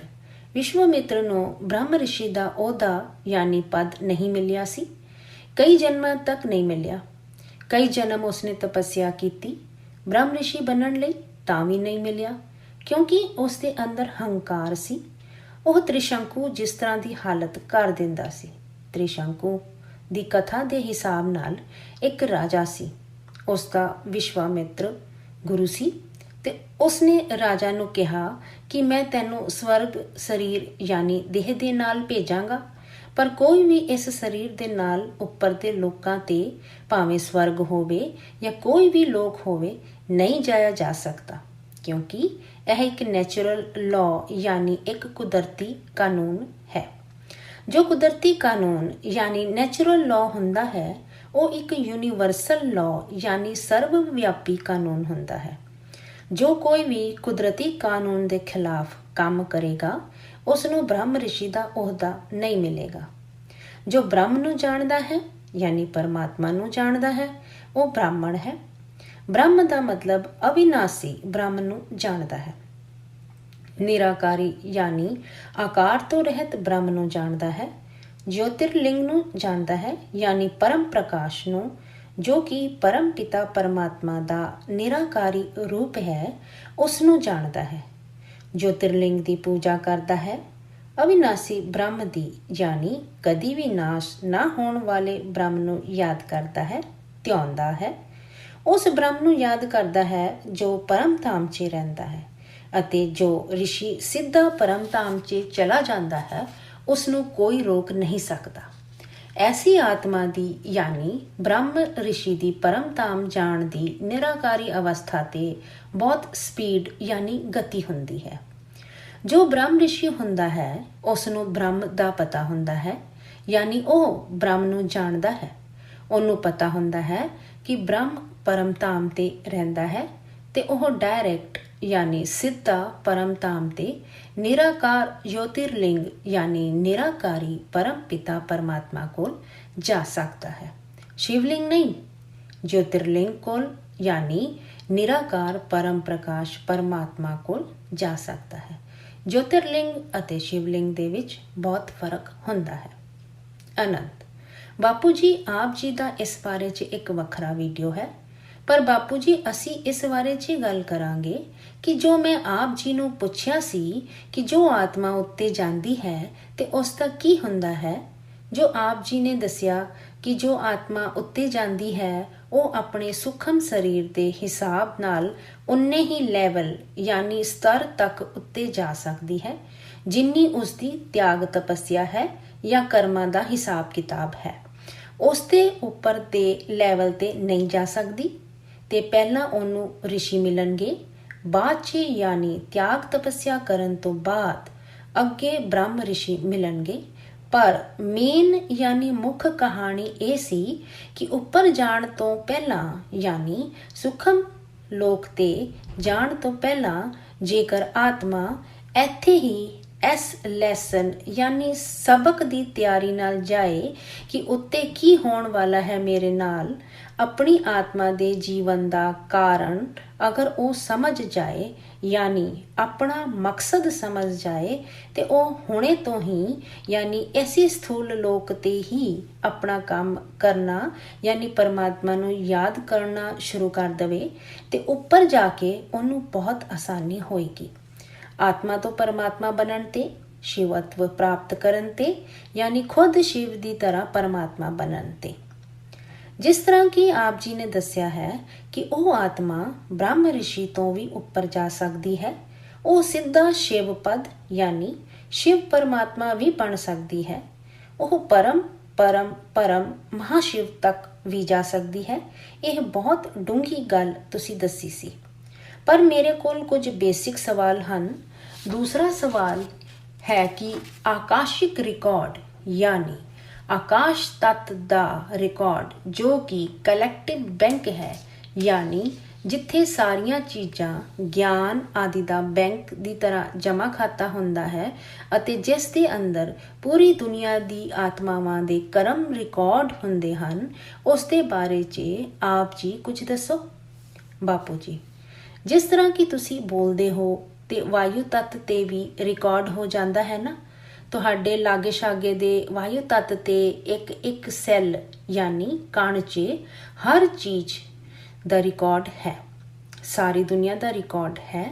ਐਸੀ ਤਰ੍ਹਾਂ ਉੱਪਰ ਜੋ ਆਕਾਸ਼ਿਕ ਰਿਕਾਰਡ ਹੈ, ਤੇ ਉਸ ਆਕਾਸ਼ ਤੱਤ 'ਤੇ ਆਟੋਮੈਟਿਕ ਸੁਪਰ ਕੰਪਿਊਟਰ ਯਾਨੀ ਆਪਣੇ ਆਪ ਹੀ ਚੱਲਣ ਵਾਲਾ ਕੰਪਿਊਟਰ ਤੇ ਸਭ ਕੁਝ ਰਿਕਾਰਡ ਹੁੰਦਾ ਹੈ।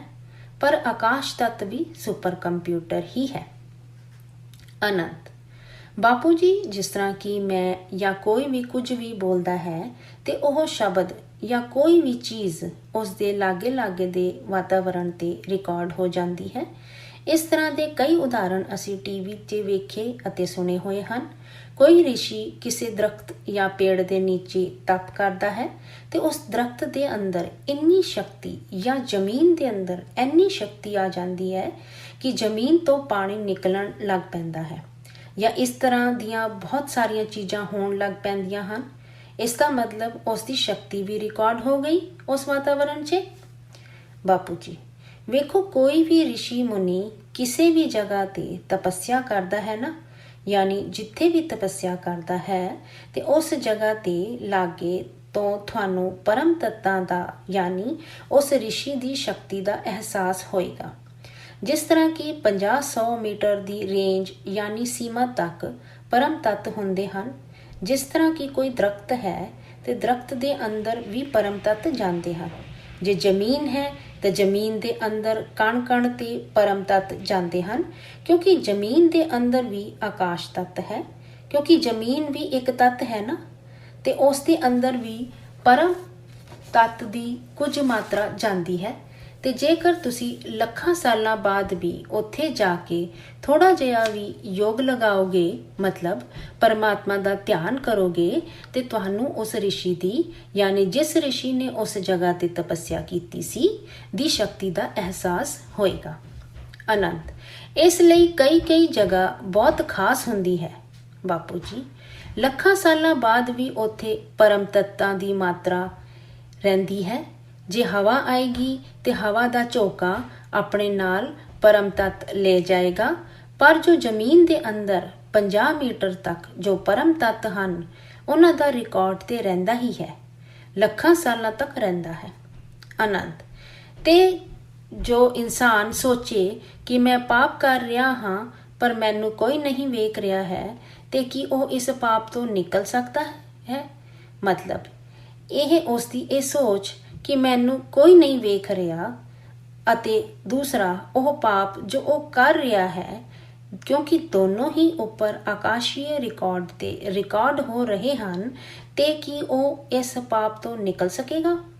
ਬਾਪੂ ਜੀ ਉੱਪਰ ਤੇ ਸਭ ਕੁਝ ਰਿਕਾਰਡ ਹੋ ਰਿਹਾ ਹੈ, ਉਸ ਦਾ ਸਾਰਾ ਰਿਕਾਰਡ ਵਾਤਾਵਰਣ ਜਾਂ ਵਾਯੂਮੰਡਲ ਤੇ ਵੀ ਰਿਕਾਰਡ ਹੋ ਰਿਹਾ ਹੈ, ਆਕਾਸ਼ੀय ਰਿਕਾਰਡ ਤੇ ਸੁਪਰ ਕੰਪਿਊਟਰ ਤੇ ਵੀ ਰਿਕਾਰਡ ਹੋ ਰਿਹਾ ਹੈ, ਅਤੇ ਉਸ ਦੀ ਆਪਣੀ ਆਤਮਾ ਤੇ ਵੀ ਹਰ ਜਗ੍ਹਾ ਰਿਕਾਰਡ ਹੋ ਰਿਹਾ ਹੈ। ਆਨੰਦ ਜਿਸ ਤਰ੍ਹਾਂ ਬਾਪੂ ਜੀ ਕੀ ਆਪ ਜੀ ਨੇ ਇੱਕ ਸੈਸ਼ਨ ਯਾਨੀ ਗਿਆਨ ਦੀ ਗੱਲਬਾਤ ਦੇ ਦੌਰਾਨ ਦੱਸਿਆ ਸੀ ਕਿ ਜਦੋਂ ਇਨਸਾਨ ਪਾਪ ਕਰਦਾ ਹੈ ਤੇ ਉਹ ਇਹ ਸੋਚਦਾ ਹੈ ਕਿ ਇਸ ਦਾ ਫਲ ਮੈਨੂੰ ਅੱਗੇ ਜਾ ਕੇ ਮਿਲੇਗਾ, ਪਰ ਆਪ ਜੀ ਨੇ ਦੱਸਿਆ ਸੀ ਕਿ ਪਾਪ ਦਾ ਫਲ ਉਸੇ ਵੇਲੇ ਵੀ ਮਿਲ ਜਾਂਦਾ ਹੈ, ਕਿਉਂਕਿ ਪਾਪ ਕਰਨ ਕਰਕੇ ਮਨ ਤੇ ਦੁੱਖ ਆ ਜਾਂਦਾ ਹੈ ਤੇ ਉਸ ਦਾ ਮਨ ਜੋ ਹੈ ਉਹ ਭਾਰੀ ਹੋ ਜਾਂਦਾ ਹੈ, ਤੇ ਦੁੱਖ ਉਸਨੂੰ ਪਾਪ ਕਰਦੇ ਸਾਥ ਹੀ ਮਿਲ ਗਿਆ।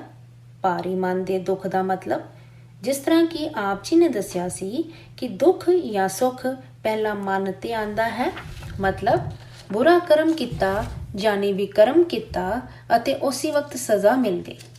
ਬਾਪੂ ਜੀ ਕੋਈ ਵੀ ਆਤਮਾ ਜਦੋਂ ਪਾਪ ਕਰਦੀ ਹੈ ਤੇ ਉਸ ਦੀ ਆਤਮਾ ਸਭ ਤੋਂ ਪਹਿਲਾਂ ਮਹਿਸੂਸ ਕਰਦੀ ਹੈ, ਉਸ ਦਾ ਮਨ ਵੀ ਪਹਿਲਾਂ ਮਹਿਸੂਸ ਕਰਦਾ ਹੈ, ਅਤੇ ਉਸ ਦਾ ਮਨ ਉਸ ਨੂੰ ਅੰਦਰੋਂ ਖਾਂਦਾ ਹੈ ਕਿ ਮੈਂ ਚੰਗਾ ਕੰਮ ਨਹੀਂ ਕੀਤਾ, ਕਿਉਂਕਿ ਆਤਮਾ ਨੂੰ ਇੰਨੀ ਪਹਿਚਾਨ ਤਾਂ ਹੁੰਦੀ ਹੈ ਕਿ ਚੰਗਾ ਕੀ ਹੈ ਅਤੇ ਬੁਰਾ ਕੀ ਹੈ।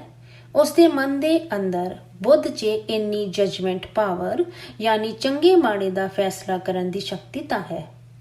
ਮਨ ਭਾਵੇਂ ਤਮੋ ਪ੍ਰਧਾਨ ਯਾਨੀ ਬੁਰੇ ਵਿਚਾਰਾਂ ਵਾਲਾ ਹੋ ਜਾਵੇ, ਪਰ ਚੰਗਾ ਕੀ ਹੈ, ਬੁਰਾ ਕੀ ਹੈ, ਕਰਮ ਕੀ ਹੈ ਉਹ ਜਾਣਦੀ ਹੈ। ਇਸ ਲਈ ਜਦੋਂ ਬੁਰਾ ਕਰਮ ਹੋ ਜਾਂਦਾ ਹੈ ਤੇ ਮਨ ਅੰਦਰੋਂ ਉਸ ਨੂੰ ਖਾਂਦਾ ਹੈ, ਤੇ ਜਦੋਂ ਮਨ ਖਾਂਦਾ ਹੈ ਤੇ ਕਾਰਨ ਸਰੀਰ ਯਾਨੀ 3 ਤੱਤਾਂ ਦੇ ਸਰੀਰ ਤੇ ਡੈਫੀਸਿਟ ਮਤਲਬ ਸ਼ਕਤੀ ਦਾ ਘਾਟਾ ਜਾਂ ਕਾਰਨ ਸਰੀਰ ਨੂੰ ਨੁਕਸਾਨ ਹੁੰਦਾ ਹੈ। ਆਨੰਦ ਤੇ ਬਾਪੂ ਜੀ ਮਨ ਦੇ ਵਿਚਾਰਾਂ ਦਾ ਬਦਲਾਵ ਕਦੋਂ ਹੁੰਦਾ ਹੈ? ਜਿਸ ਤਰ੍ਹਾਂ ਸਮਰਾਟ ਅਸ਼ੋਕ ਨੇ ਇੰਨਾ ਵੱਡਾ ਯੁੱਧ ਕੀਤਾ ਤੇ ਬਾਅਦ 'ਚ ਉਸ ਨੂੰ ਸਮਝ ਆਈ ਅਤੇ ਫਿਰ ਉਸ ਦੇ ਵਿਚਾਰਾਂ 'ਚ ਬਦਲਾਵ ਹੋਇਆ। ਬਾਪੂ ਜੀ ਇਸ ਤਰ੍ਹਾਂ ਹੁੰਦਾ ਹੈ ਕਿ ਜਦੋਂ ਕੋਈ ਆਤਮਾ ਮਹਾਪਾਪ ਕਰਦੀ ਹੈ, ਮਤਲਬ ਘੋਰ ਪਾਪ ਕਰਦੀ ਹੈ, ਤੇ ਉਸ ਦੇ ਮਨ ਤੇ ਅਸਰ ਹੁੰਦਾ ਹੈ। ਜਦੋਂ ਰਾਜਾ ਅਸ਼ੋਕ ਨੇ ਯੁੱਧ ਤੇ ਹਜ਼ਾਰਾਂ ਲਾਸ਼ਾਂ ਵੇਖੀਆਂ, ਮਤਲਬ ਯੁੱਧ ਦਾ ਮੈਦਾਨ ਕਲਿੰਗ ਮਤਲਬ ਅੱਜ ਦਾ ਉੜੀਸਾ, ਤੇ ਲੱਖਾਂ ਦੀ ਤਾਦਾਦ 'ਚ ਲਾਸ਼ਾਂ ਦੇ ਢੇਰ ਵੇਖੇ, ਤੇ ਉਸ ਨੂੰ ਮਨ ਦੇ ਅੰਦਰ ਇਹ ਲੱਗਿਆ ਕਿ ਮੈਂ ਸਾਰੀ ਜ਼ਿੰਦਗੀ ਰਾਜਾਸ਼ਾਹੀ ਦੀ ਸ਼ਕਤੀ ਲੈਣ ਦੇ ਲਈ ਹੀ ਬਿਤਾ ਦਿੱਤੀ। ਪਰ ਇਸ ਤਰ੍ਹਾਂ ਦੇ ਵਿਚਾਰ ਸਿਰਫ ਆਪਣੇ ਮਨ ਦੀ ਵਜ੍ਹਾ ਨਾਲ ਹੀ ਨਹੀਂ ਆਉਂਦੇ, ਉਸ ਦੇ ਨਾਲ ਸੂਖਮ ਜਗਤ ਦੀਆਂ ਉਹ ਆਤਮਾਵਾਂ ਵੀ ਹੁੰਦੀਆਂ ਹਨ ਜਿਨ੍ਹਾਂ ਨਾਲ ਉਸ ਦੇ ਕਰਮਾਂ ਦਾ ਹਿਸਾਬ ਕਿਤਾਬ ਹੁੰਦਾ ਹੈ। ਸੂਖਮ ਜਗਤ ਦੀਆਂ ਆਤਮਾਵਾਂ ਉਸ ਨੂੰ ਰੇਜ਼ ਯਾਨੀ ਅਹਿਸਾਸ ਕਰਾ ਕੇ ਵੀ ਆਪਣੀ ਗੱਲ ਦੱਸਦੀਆਂ ਹਨ, ਤੇ ਉਹ ਕਹਿੰਦੀਆਂ ਹਨ ਕਿ ਤੂੰ ਕੀ ਕਰ ਰਿਹਾ ਹੈ। ਐਸਾ ਉਹ ਉਸ ਨੂੰ ਅਹਿਸਾਸ ਕਰਾ ਕੇ ਸੋਚਣ ਤੇ ਮਜਬੂਰ ਕਰਦੀਆਂ ਹਨ। ਆਨੰਦ ਤੇ ਬਾਪੂ ਜੀ ਉਹਨਾਂ ਸੂਖਮ ਜਗਤ ਵਾਲੀਆਂ ਆਤਮਾਵਾਂ ਨੂੰ ਅਸ਼ੋਕ ਦੇ ਵਿਚਾਰ ਪਹਿਲਾਂ ਬਦਲਵਾਉਣੇ ਚਾਹੀਦੇ ਸੀ ਨਾ ਬਾਪੂ ਜੀ, ਪਰ ਇਸ ਤਰ੍ਹਾਂ ਦੇ ਕਰਮ ਤਾਂ ਉਸ ਦਾ ਕਰਮ ਬੰਨਣ ਯਾਨੀ ਕਰਮਾਂ ਦਾ ਹਿਸਾਬ ਕਿਤਾਬ ਉਸ ਤੋਂ ਕਰਵਾਏਗਾ ਨਾ, ਉਹਨੂੰ ਇਹ ਸਭ ਕਰਨਾ ਹੀ ਸੀ। ਪਰ ਬਾਅਦ 'ਚ ਉਸ ਦੇ ਚੰਗੇ ਕਰਮ ਆ ਰਹੇ ਨੇ, ਉਸ ਦੇ ਪੁੰਨ ਦਾ ਖਾਤਾ ਖੁੱਲ੍ਹਣ ਵਾਲਾ ਹੈ, ਪੁੰਨ ਦਾ ਖਾਤਾ ਬਣਨ ਵਾਲਾ ਹੈ, ਤੇ ਸੂਖਮ ਜਗਤ ਦੀਆਂ ਆਤਮਾਵਾਂ ਉਸ ਨੂੰ ਅਹਿਸਾਸ ਕਰਾ ਕੇ ਗਿਆਨ ਤੋਂ ਜਾਣੂ ਕਰਾਉਣਗੀਆਂ। ਅਨੰਤ ਤੇ ਇਸ ਦਾ ਮਤਲਬ ਇਹ ਹੈ ਕਿ ਜੇਕਰ ਅਸੀਂ ਕੁਝ ਬੁਰਾ ਕਰਮ ਕਰ ਰਹੇ ਹਾਂ ਤੇ ਇਹ ਸਮਝੋ ਕਿ ਸਾਡਾ ਬੁਰਾ ਕਰਮ ਆ ਕੇ ਇਹ ਕਰਵਾ ਰਿਹਾ ਹੈ, ਪਰ ਨਾਲ ਹੀ ਸਾਨੂੰ ਇਹ ਵੀ ਯਾਦ ਰੱਖਣਾ ਚਾਹੀਦਾ ਕਿ ਸਾਡੇ ਚੰਗੇ ਕਰਮ ਵੀ ਸਾਹਮਣੇ ਆਉਣਗੇ ਤੇ ਸਾਡੀ ਬੁੱਧ ਤੇ ਯਾਨੀ ਸਾਡੇ ਵਿਚਾਰਾਂ ਤੇ ਬਦਲਾਵ ਹੋਏਗਾ। ਬਾਪੂ ਜੀ ਹਰ ਕਿਸੇ ਨੂੰ ਇਸ ਤਰ੍ਹਾਂ ਨਾਲ ਨਹੀਂ ਸੋਚਣਾ ਚਾਹੀਦਾ, ਕਰਮ ਕਰਨ ਤੋਂ ਪਹਿਲਾਂ ਸੋਚਣਾ ਚਾਹੀਦਾ। ਗਿਆਨੀ ਪੁਰਖ ਤੇ ਸੋਚਣ ਤੋਂ ਪਹਿਲਾਂ ਵੀ ਸੋਚਦਾ ਹੈ, ਮਤਲਬ ਗਿਆਨੀ ਪੁਰਖ ਕੁਝ ਵੀ ਸੋਚਣ ਤੋਂ ਪਹਿਲਾਂ ਇਹ ਸੋਚਦਾ ਹੈ ਕਿ ਮੈਨੂੰ ਇਹ ਗੱਲ ਸੋਚਣੀ ਚਾਹੀਦੀ ਹੈ ਕਿ ਨਹੀਂ। ਗਿਆਨੀ ਪੁਰਖ ਤੇ ਨਿਸੰਕਲਪ ਯਾਨੀ ਸੋਚ ਵਿਚਾਰ ਤੋਂ ਰਹਿਤ ਹੀ ਰਹਿੰਦਾ ਹੈ। ਉਹ ਜ਼ਿਆਦਾਤਰ ਤੇ ਪਰਮਾਤਮਾ ਦੀ ਯਾਦ ਤੇ ਕਰਮ ਯੋਗੀ ਯਾਨੀ ਕੰਮ ਕਰਦੇ ਹੋਏ ਵੀ ਪਰਮਾਤਮਾ ਦੀ ਯਾਦ ਤੇ ਰਹਿੰਦਾ ਹੈ ਅਤੇ ਆਲਮਾਈਟੀ ਅਥਾਰਟੀ ਯਾਨੀ ਸਰਵ ਸ਼ਕਤੀਮਾਨ ਪਰਮ ਪਿਤਾ ਪਰਮਾਤਮਾ ਨੂੰ ਲੱਭਦਾ ਹੈ। ਗਿਆਨੀ ਆਤਮਾ ਨੂੰ ਤੇ ਪਤਾ ਹੁੰਦਾ ਹੈ ਕਿ ਹਰ ਘੜੀ ਹਰ ਵੇਲੇ ਮੈਨੂੰ ਆਲਮਾਈਟੀ ਅਥਾਰਟੀ ਤੋਂ ਪਰਮ ਲਾਈਟ ਯਾਨੀ ਪਰਮ ਪ੍ਰਕਾਸ਼ ਮਿਲ ਰਿਹਾ ਹੈ। ਮੇਰੀ ਆਤਮਾ ਤੇ ਪਰਮ ਪ੍ਰਕਾਸ਼ ਆ ਰਿਹਾ ਹੈ ਅਤੇ ਪਰਮ ਪ੍ਰਕਾਸ਼ ਤੇ ਮੇਰੀ ਆਤਮਾ ਤੇ ਆਉਣ ਕਰਕੇ ਮੇਰਾ ਕਾਰਨ ਸਰੀਰ ਚਾਰਜ ਯਾਨੀ ਪਰਮ ਪ੍ਰਕਾਸ਼ ਨਾਲ ਭਰ ਰਿਹਾ ਹੈ। ਮੈਨੂੰ ਜਨਮਾਂ ਜਨਮ ਦੇ ਵਿਕਰਮ ਯਾਨੀ ਪਾਪ ਸਾਫ਼ ਕਰਨੇ ਹਨ, ਧੋਣੇ ਹਨ, ਜਨਮਾਂ ਜਨਮਾਂ ਦੇ ਪਾਪਾਂ ਦੀ ਧੁਆਈ ਕਰਨੀ ਹੈ। ਅਨੰਤ ਤੇ ਅਸੀਂ ਇਹ ਸਮਝੀਏ ਕਿ ਮਨੁੱਖ ਜਨਮ ਮਿਲਿਆ ਹੈ ਤੇ ਆਪਣੇ ਪਾਪਾਂ ਦੀ ਧੁਆਈ ਅਸੀਂ ਕਰਨੀ ਹੈ। ਬਾਪੂ ਜੀ ਮਨੁੱਖ ਜਨਮ ਇਸ ਲਈ ਤੇ ਮਿਲਦਾ ਹੈ ਕਿ ਪਾਪ ਦੀ ਧੁਆਈ ਕੀਤੀ ਜਾ ਸਕੇ। ਪਾਪਾਂ ਨੂੰ ਜੇਕਰ ਧੋਵਾਂਗੇ ਤੇ ਫਿਰ ਉੱਤੇ ਜਾਨੀ ਪਰਮਾਤਮਾ ਕੋਲ ਜਾ ਸਕਾਂਗੇ। ਅਨੰਤ ਬਾਪੂ ਜੀ ਇਸ ਤੋਂ ਅੱਗੇ ਵਧਦੇ ਹਾਂ। ਇਹ ਪੁਨਰ ਜਨਮ ਯਾਨੀ ਮਰ ਕੇ ਦੁਬਾਰਾ ਜੰਮਣਾ ਕਿਉਂ ਹੁੰਦਾ ਹੈ? ਉਸ ਦਾ ਕੀ ਕਾਰਨ ਹੈ? ਕਿਸ ਦਾ ਜਨਮ ਹੁੰਦਾ ਹੈ ਅਤੇ ਕਿਸ ਦਾ ਨਹੀਂ ਹੁੰਦਾ?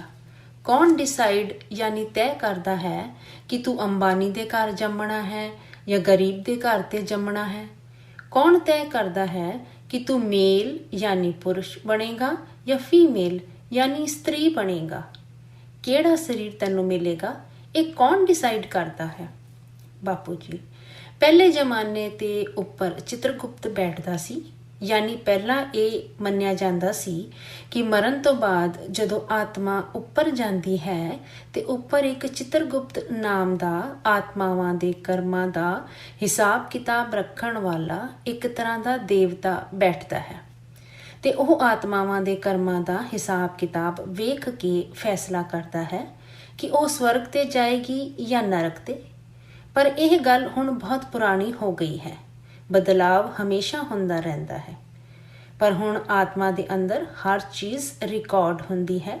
ਜੋ ਆਤਮਾ ਚੰਗੇ ਕਰਮ ਕਰਦੀ ਹੈ ਤੇ ਉਹ ਮਰਨ ਤੋਂ ਬਾਅਦ ਸੂਖਮ ਜਗਤ ਤੇ ਥੋੜਾ ਉੱਪਰ ਜਾਂਦੀ ਹੈ ਤੇ ਉੱਥੇ ਉਸ ਨੂੰ ਸੂਖਮ ਜਗਤ ਤੇ ਰਹਿਣ ਵਾਲੀਆਂ ਕਈ ਚੰਗੀਆਂ ਆਤਮਾਵਾਂ ਵੀ ਮਿਲਦੀਆਂ ਹਨ ਜੋ ਗਰੁੱਪ ਯਾਨੀ ਇਕੱਠ ਤੇ ਰਹਿੰਦੀਆਂ ਹਨ ਤੇ ਉਹ ਵੀ ਉਸ ਆਤਮਾ ਨੂੰ ਚੰਗਾ ਰਾਹ ਦੱਸਦੀਆਂ ਹਨ। ਸਾਧੂ ਸੰਤ ਵੀ ਉਸ ਚੰਗੇ ਕੰਮ ਕਰਕੇ ਉੱਪਰ ਜਾਣ ਵਾਲੀ ਆਤਮਾ ਨੂੰ ਗਾਈਡਲਾਈਨ ਯਾਨੀ ਹੋਰ ਅੱਗੇ ਵਧਣ ਦਾ, ਤਪੱਸਿਆ ਕਰਕੇ ਅੱਗੇ ਜਾਣ ਦਾ ਰਸਤਾ ਦੱਸਦੇ ਹਨ। ਸੁਖਮ ਜਗਤ ਵਾਲੇ ਭਾਵੇਂ ਸਾਧੂ ਸੰਤ ਹੋਣ ਜਾਂ ਚੰਗੀਆਂ ਆਤਮਾਵਾਂ ਹੋਣ, ਉਸ ਆਤਮਾ ਨੂੰ ਦੱਸਦੇ ਹਨ ਕਿ ਤੇਰੇ ਕੋਲ ਇੰਨਾ ਪੁੰਨ ਦਾ ਤੇ ਇੰਨਾ ਪਾਪ ਦਾ ਖਾਤਾ ਹੈ ਤੇ ਤੂੰ ਇੱਥੇ ਜਨਮ ਲੈ ਲੈ, ਕਿਸੇ ਗਰੀਬ ਦੇ ਘਰ ਜਨਮ ਲੈ ਲੈ ਤੇ ਤੇਰੇ ਵੀ ਕਰਮ ਯਾਨੀ ਪਾਪ ਕਰਮ ਛੇਤੀ ਖਤਮ ਹੋ ਜਾਣਗੇ। ਕਿਉਂਕਿ ਜੇਕਰ ਤੂੰ ਗਰੀਬ ਦੇ ਘਰ ਜਨਮ ਲਏਗਾ ਤੇ ਤੈਨੂੰ ਦੁੱਖ ਦਰਦ ਬਹੁਤ ਆਣਗੇ ਤੇ ਤੂੰ ਪਰਮਾਤਮਾ ਨੂੰ ਬਹੁਤ ਜ਼ਿਆਦਾ ਯਾਦ ਕਰੇਗਾ ਤੇ ਤੇਰੇ ਪਾਪ ਕਰਮ ਛੇਤੀ ਕੱਟ ਜਾਣਗੇ। ਆਨੰਦ ਤੇ ਬਾਪੂ ਜੀ, ਜੋ ਲੋਕ ਅੰਨੇ ਪੈਦਾ ਹੁੰਦੇ ਹਨ, ਬੱਚੇ ਜੋ ਹੈਂਡੀਕੈਪਡ ਯਾਨੀ ਅਪੰਗ ਹੁੰਦੇ ਹਨ, ਤੇ ਉਹਨਾਂ ਦਾ ਕੀ ਕਾਰਨ ਹੈ? ਬਾਪੂ ਜੀ, ਸੁਖਮ ਜਗਤ ਵਾਲੇ ਜਾਣ ਬੁੱਝ ਕੇ ਉਸ ਨੂੰ ਐਸਾ ਕਰਨ ਦਾ ਆਗ੍ਰਹਿ ਯਾਨੀ ਬੇਨਤੀ ਮਤਲਬ ਸਲਾਹ ਦਿੰਦੇ ਹਨ। ਉਸ ਆਤਮਾ ਦਾ ਪਹਿਲਾਂ ਤੋਂ ਹੀ ਯਾਨੀ ਜਨਮ ਲੈਣ ਤੋਂ ਪਹਿਲਾਂ ਹੀ ਐਸਾ ਸੰਕਲਪ ਯਾਨੀ ਵਿਚਾਰ ਹੁੰਦਾ ਹੈ ਕਿ ਮੈਂ ਲੂਲਾ ਲੰਗੜਾ ਬਣਾ ਤਾਂ ਕਿ ਮੇਰੇ ਇੱਕ ਜਨਮ ਦੇ ਅੰਦਰ ਹੀ ਕਈ ਜਨਮਾਂ ਦੇ ਪਾਪ ਕੱਟੇ ਜਾਣ। ਇਸ ਲਈ ਉਸ ਨੂੰ ਉੱਪਰ ਸੁਖਮ ਜਗਤ ਵਾਲੇ ਵੱਡੇ ਵੱਡੇ ਰਿਸ਼ੀ ਮੁਨੀ ਗਾਈਡਲਾਈਨ ਯਾਨੀ ਸਲਾਹ ਦਿੰਦੇ ਹਨ ਕਿ ਤੈਨੂੰ ਪਾਪ ਦੇ ਕਰਮ ਬੰਨਣ ਕੱਟਣੇ ਹਨ। ਕਰਮਾਤੀਤ ਅਵਸਥਾ ਯਾਨੀ ਪਰਮਾਤਮਾ ਦੀ ਯਾਦ ਤੇ ਰਹਿ ਕੇ ਕਰਮ ਕਰਨ ਦੀ ਅਵਸਥਾ ਨੂੰ ਪਾਉਣਾ ਹੈ ਤੇ ਤੂੰ ਲੂਲਾ ਲੰਗੜਾ ਬਣ ਜਾ। ਆਨੰਦ, ਜਿਸ ਤਰ੍ਹਾਂ ਕਿ ਕੋਈ ਜੇਕਰ ਕਿਸੇ ਰੋਗ ਦੇ ਲਈ ਡਾਕਟਰ ਕੋਲ ਜਾਂਦਾ ਹੈ ਤੇ ਡਾਕਟਰ ਉਸ ਨੂੰ 3 ਆਪਸ਼ਨਸ ਯਾਨੀ 3 ਤਰ੍ਹਾਂ ਦੀਆਂ ਚੋਣਾਂ ਦਿੰਦਾ ਹੈ ਕਿ ਪਹਿਲਾਂ ਦਵਾਈ ਤੋਂ ਠੀਕ ਹੋਣਾ ਹੈ, ਜਾਂ ਇੰਜੈਕਸ਼ਨ ਯਾਨੀ ਸੂਈ ਤੋਂ ਠੀਕ ਹੋਣਾ ਹੈ, ਜਾਂ ਸਿੱਧਾ ਸਰਜਰੀ ਯਾਨੀ ਆਪਰੇਸ਼ਨ ਕਰ ਦਈਏ, ਯਾਨੀ ਜਿਸ ਤਰ੍ਹਾਂ ਦੀ ਵਜ੍ਹਾ ਉਸ ਤਰ੍ਹਾਂ ਦਾ ਇਲਾਜ। ਬਾਪੂ ਜੀ, ਵੇਖੋ, ਜੇਕਰ ਕੋਈ ਸੁਖਮ ਜਗਤ ਤੇ ਰਹਿ ਕੇ ਆਪਣੇ ਪਾਪ ਕਟਾਉਣਾ ਚਾਹੁੰਦਾ ਹੈ ਤੇ ਉਸ ਵਿੱਚ ਬਹੁਤ ਵਕਤ ਲੱਗਦਾ ਹੈ। ਇਸ ਲਈ ਉਸ ਨੂੰ ਉੱਪਰ ਤੇ ਰਿਸ਼ੀ ਮੁਨੀ ਸਲਾਹ ਦਿੰਦੇ ਹਨ ਕਿ ਇੱਕ ਜਨਮ ਨੀਚੇ ਧਰਤੀ ਲੋਕ ਤੇ ਤੂੰ ਲੂਲਾ ਲੰਗੜਾ ਬਣ ਕੇ ਚੱਕਰ ਮਾਰ ਕੇ ਆ ਜਾ, ਕਿਉਂਕਿ ਜਦੋਂ ਤੂੰ ਅੰਨਾ ਜਾਂ ਲੂਲਾ ਲੰਗੜਾ ਬਣੇਗਾ ਤੇ ਸਾਰੇ ਤੇਰੇ ਨਾਲ ਨਫ਼ਰਤ ਕਰਨਗੇ ਤੇ ਤੇਰਾ ਪਾਪ ਛੇਤੀ ਕੱਟਦਾ ਜਾਏਗਾ। ਆਨੰਦ, ਪਰ ਬਾਪੂ ਜੀ, ਉਹ ਤੇ ਧਰਤੀ ਲੋਕ ਤੇ ਆ ਕੇ ਪਰਮਾਤਮਾ ਨੂੰ ਬਹੁਤ ਦੋਸ਼ ਦਿੰਦਾ ਹੈ ਕਿ ਮੈਨੂੰ ਕਿਉਂ ਲੂਲਾ ਲੰਗੜਾ ਬਣਾਇਆ। ਬਾਪੂ ਜੀ, ਕਿਉਂਕਿ ਉਹ ਭੁੱਲ ਜਾਂਦਾ ਹੈ ਕਿ ਮੈਂ ਕੌਣ ਹਾਂ। ਮਨੁੱਖ ਜਦੋਂ ਜਨਮ ਲੈਂਦਾ ਹੈ ਤੇ ਗਰਭ ਤੇ ਆਤਮਾ ਆਉਂਦੀ ਹੈ ਤੇ ਗਰਭ ਤੇ ਆਉਣ ਵਾਲੀ ਆਤਮਾ ਕੌਣ ਹੁੰਦੀ ਹੈ? ਕਹਿੰਦੇ ਹਨ ਕਿ ਇੱਕ ਸੂਖਮ ਸੈੱਲ ਯਾਨੀ ਸੂਖਮ ਕਣ ਹੁੰਦਾ ਹੈ। ਉਸ ਨੂੰ ਅਸੀਂ ਕਹਿੰਦੇ ਹਾਂ ਨਿਰਾਕਾਰੀ ਆਤਮਾ ਦੀ ਨਿਰਾਕਾਰੀ ਅਵਸਥਾ, ਯਾਨੀ ਆਤਮਾ ਦਾ ਆਪਣਾ ਸਵਰੂਪ ਨਿਰਾਕਾਰ ਯਾਨੀ ਆਕਾਰ ਤੋਂ ਰਹਿਤ ਹੈ ਤੇ ਉਸ ਵਕਤ ਉਸ ਦੀ ਅਵਸਥਾ ਵੀ ਨਿਰਾਕਾਰੀ ਹੁੰਦੀ ਹੈ। ਫਿਰ ਨਿਰਾਕਾਰੀ ਅਵਸਥਾ ਇੱਕ ਸੈੱਲ ਯਾਨੀ ਕਣ ਬਣ ਜਾਂਦੀ ਹੈ, ਯਾਨੀ ਇੱਕ ਐਟਮ ਮਤਲਬ ਅਣੂ ਬਣ ਜਾਂਦੀ ਹੈ।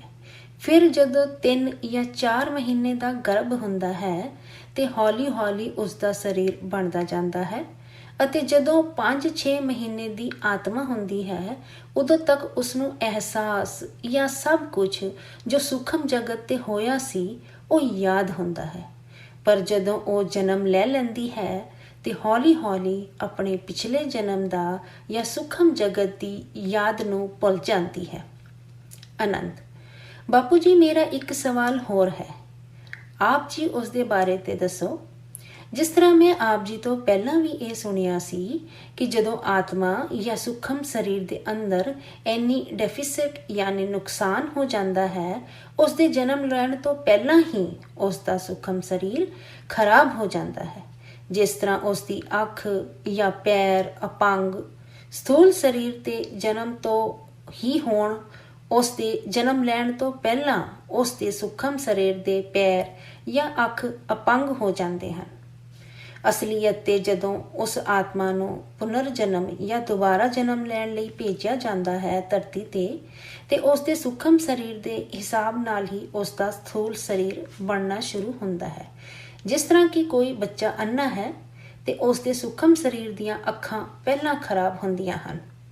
ਬਾਪੂ ਜੀ, ਜੇਕਰ ਆਤਮਾ ਮਹਾਪਾਪੀ ਜਾਂ ਮਹਾਘਾਤੀ ਯਾਨੀ ਦੂਸਰਿਆਂ ਤੇ ਹਮਲਾ ਜਾਂ ਨੁਕਸਾਨ ਕਰਨ ਵਾਲੀ ਹੁੰਦੀ ਹੈ ਤੇ ਉਸ ਦਾ ਸੂਖਮ ਸਰੀਰ ਹੀ ਅਪੰਗ ਜਾਂ ਹੋਰ ਇਸ ਤਰ੍ਹਾਂ ਦੇ ਰੋਗਾਂ ਵਾਲਾ ਹੋ ਜਾਂਦਾ ਹੈ। ਉਸ ਵਿੱਚ ਡੈਫੀਸ਼ੀਟ ਯਾਨੀ ਨੁਕਸ ਹੋ ਜਾਂਦਾ ਹੈ ਤੇ ਫਿਰ ਉਸ ਨੂੰ ਉੱਪਰ ਵਾਲੇ ਸਾਧੂ ਸੰਤ ਦੱਸਦੇ ਹਨ ਕਿ ਪਹਿਲਾਂ ਨੁਕਸ ਠੀਕ ਕਰਨਾ ਹੈ ਤੇ ਮਨੁੱਖ ਜਨਮ ਤੇ ਜਾਓ ਅਤੇ ਪਾਪਾਂ ਦੀ ਧੁਆਈ ਕਰੋ, ਬੁਰੇ ਕਰਮਾਂ ਦਾ ਨਾਸ ਕਰੋ। ਆਨੰਦ ਤੇ ਬਾਪੂ ਜੀ ਇਸ ਤਰ੍ਹਾਂ ਵੀ ਹੁੰਦਾ ਹੈ ਕਿ ਕੋਈ ਬਹੁਤ ਚੰਗਾ ਬੰਦਾ ਹੈ ਲੇਕਿਨ ਬੈਠੇ ਬੈਠੇ ਅੰਨਾ ਹੋ ਜਾਂਦਾ ਹੈ ਜਾਂ ਬੈਠੇ ਬੈਠੇ ਉਸਨੂੰ ਕੋਈ ਪਰੇਸ਼ਾਨੀ ਹੁੰਦੀ ਹੈ ਤੇ ਉਸ ਵਕਤ ਉਸਦੇ ਪਾਪਾਂ ਦਾ ਬੋਝ ਉਸਦੇ ਸਾਹਮਣੇ ਆ ਜਾਂਦਾ ਹੋਏਗਾ, ਉਸਦਾ ਸੂਖਮ ਸਰੀਰ ਕਾਲਾ ਹੋ ਜਾਂਦਾ ਹੋਏਗਾ। ਬਾਪੂ ਜੀ ਇਸ ਤਰ੍ਹਾਂ ਹੁੰਦਾ ਹੈ ਕਿ ਜ਼ਿਆਦਾਤਰ ਸਥੂਲ ਜਗਤ ਯਾਨੀ 5 ਤੱਤਾਂ ਦੇ ਲਾਗੇ ਸੂਖਮ ਜਗਤ ਯਾਨੀ 3 ਤੱਤਾਂ ਵਾਲੀਆਂ ਆਤਮਾਵਾਂ ਰਹਿੰਦੀਆਂ ਹਨ।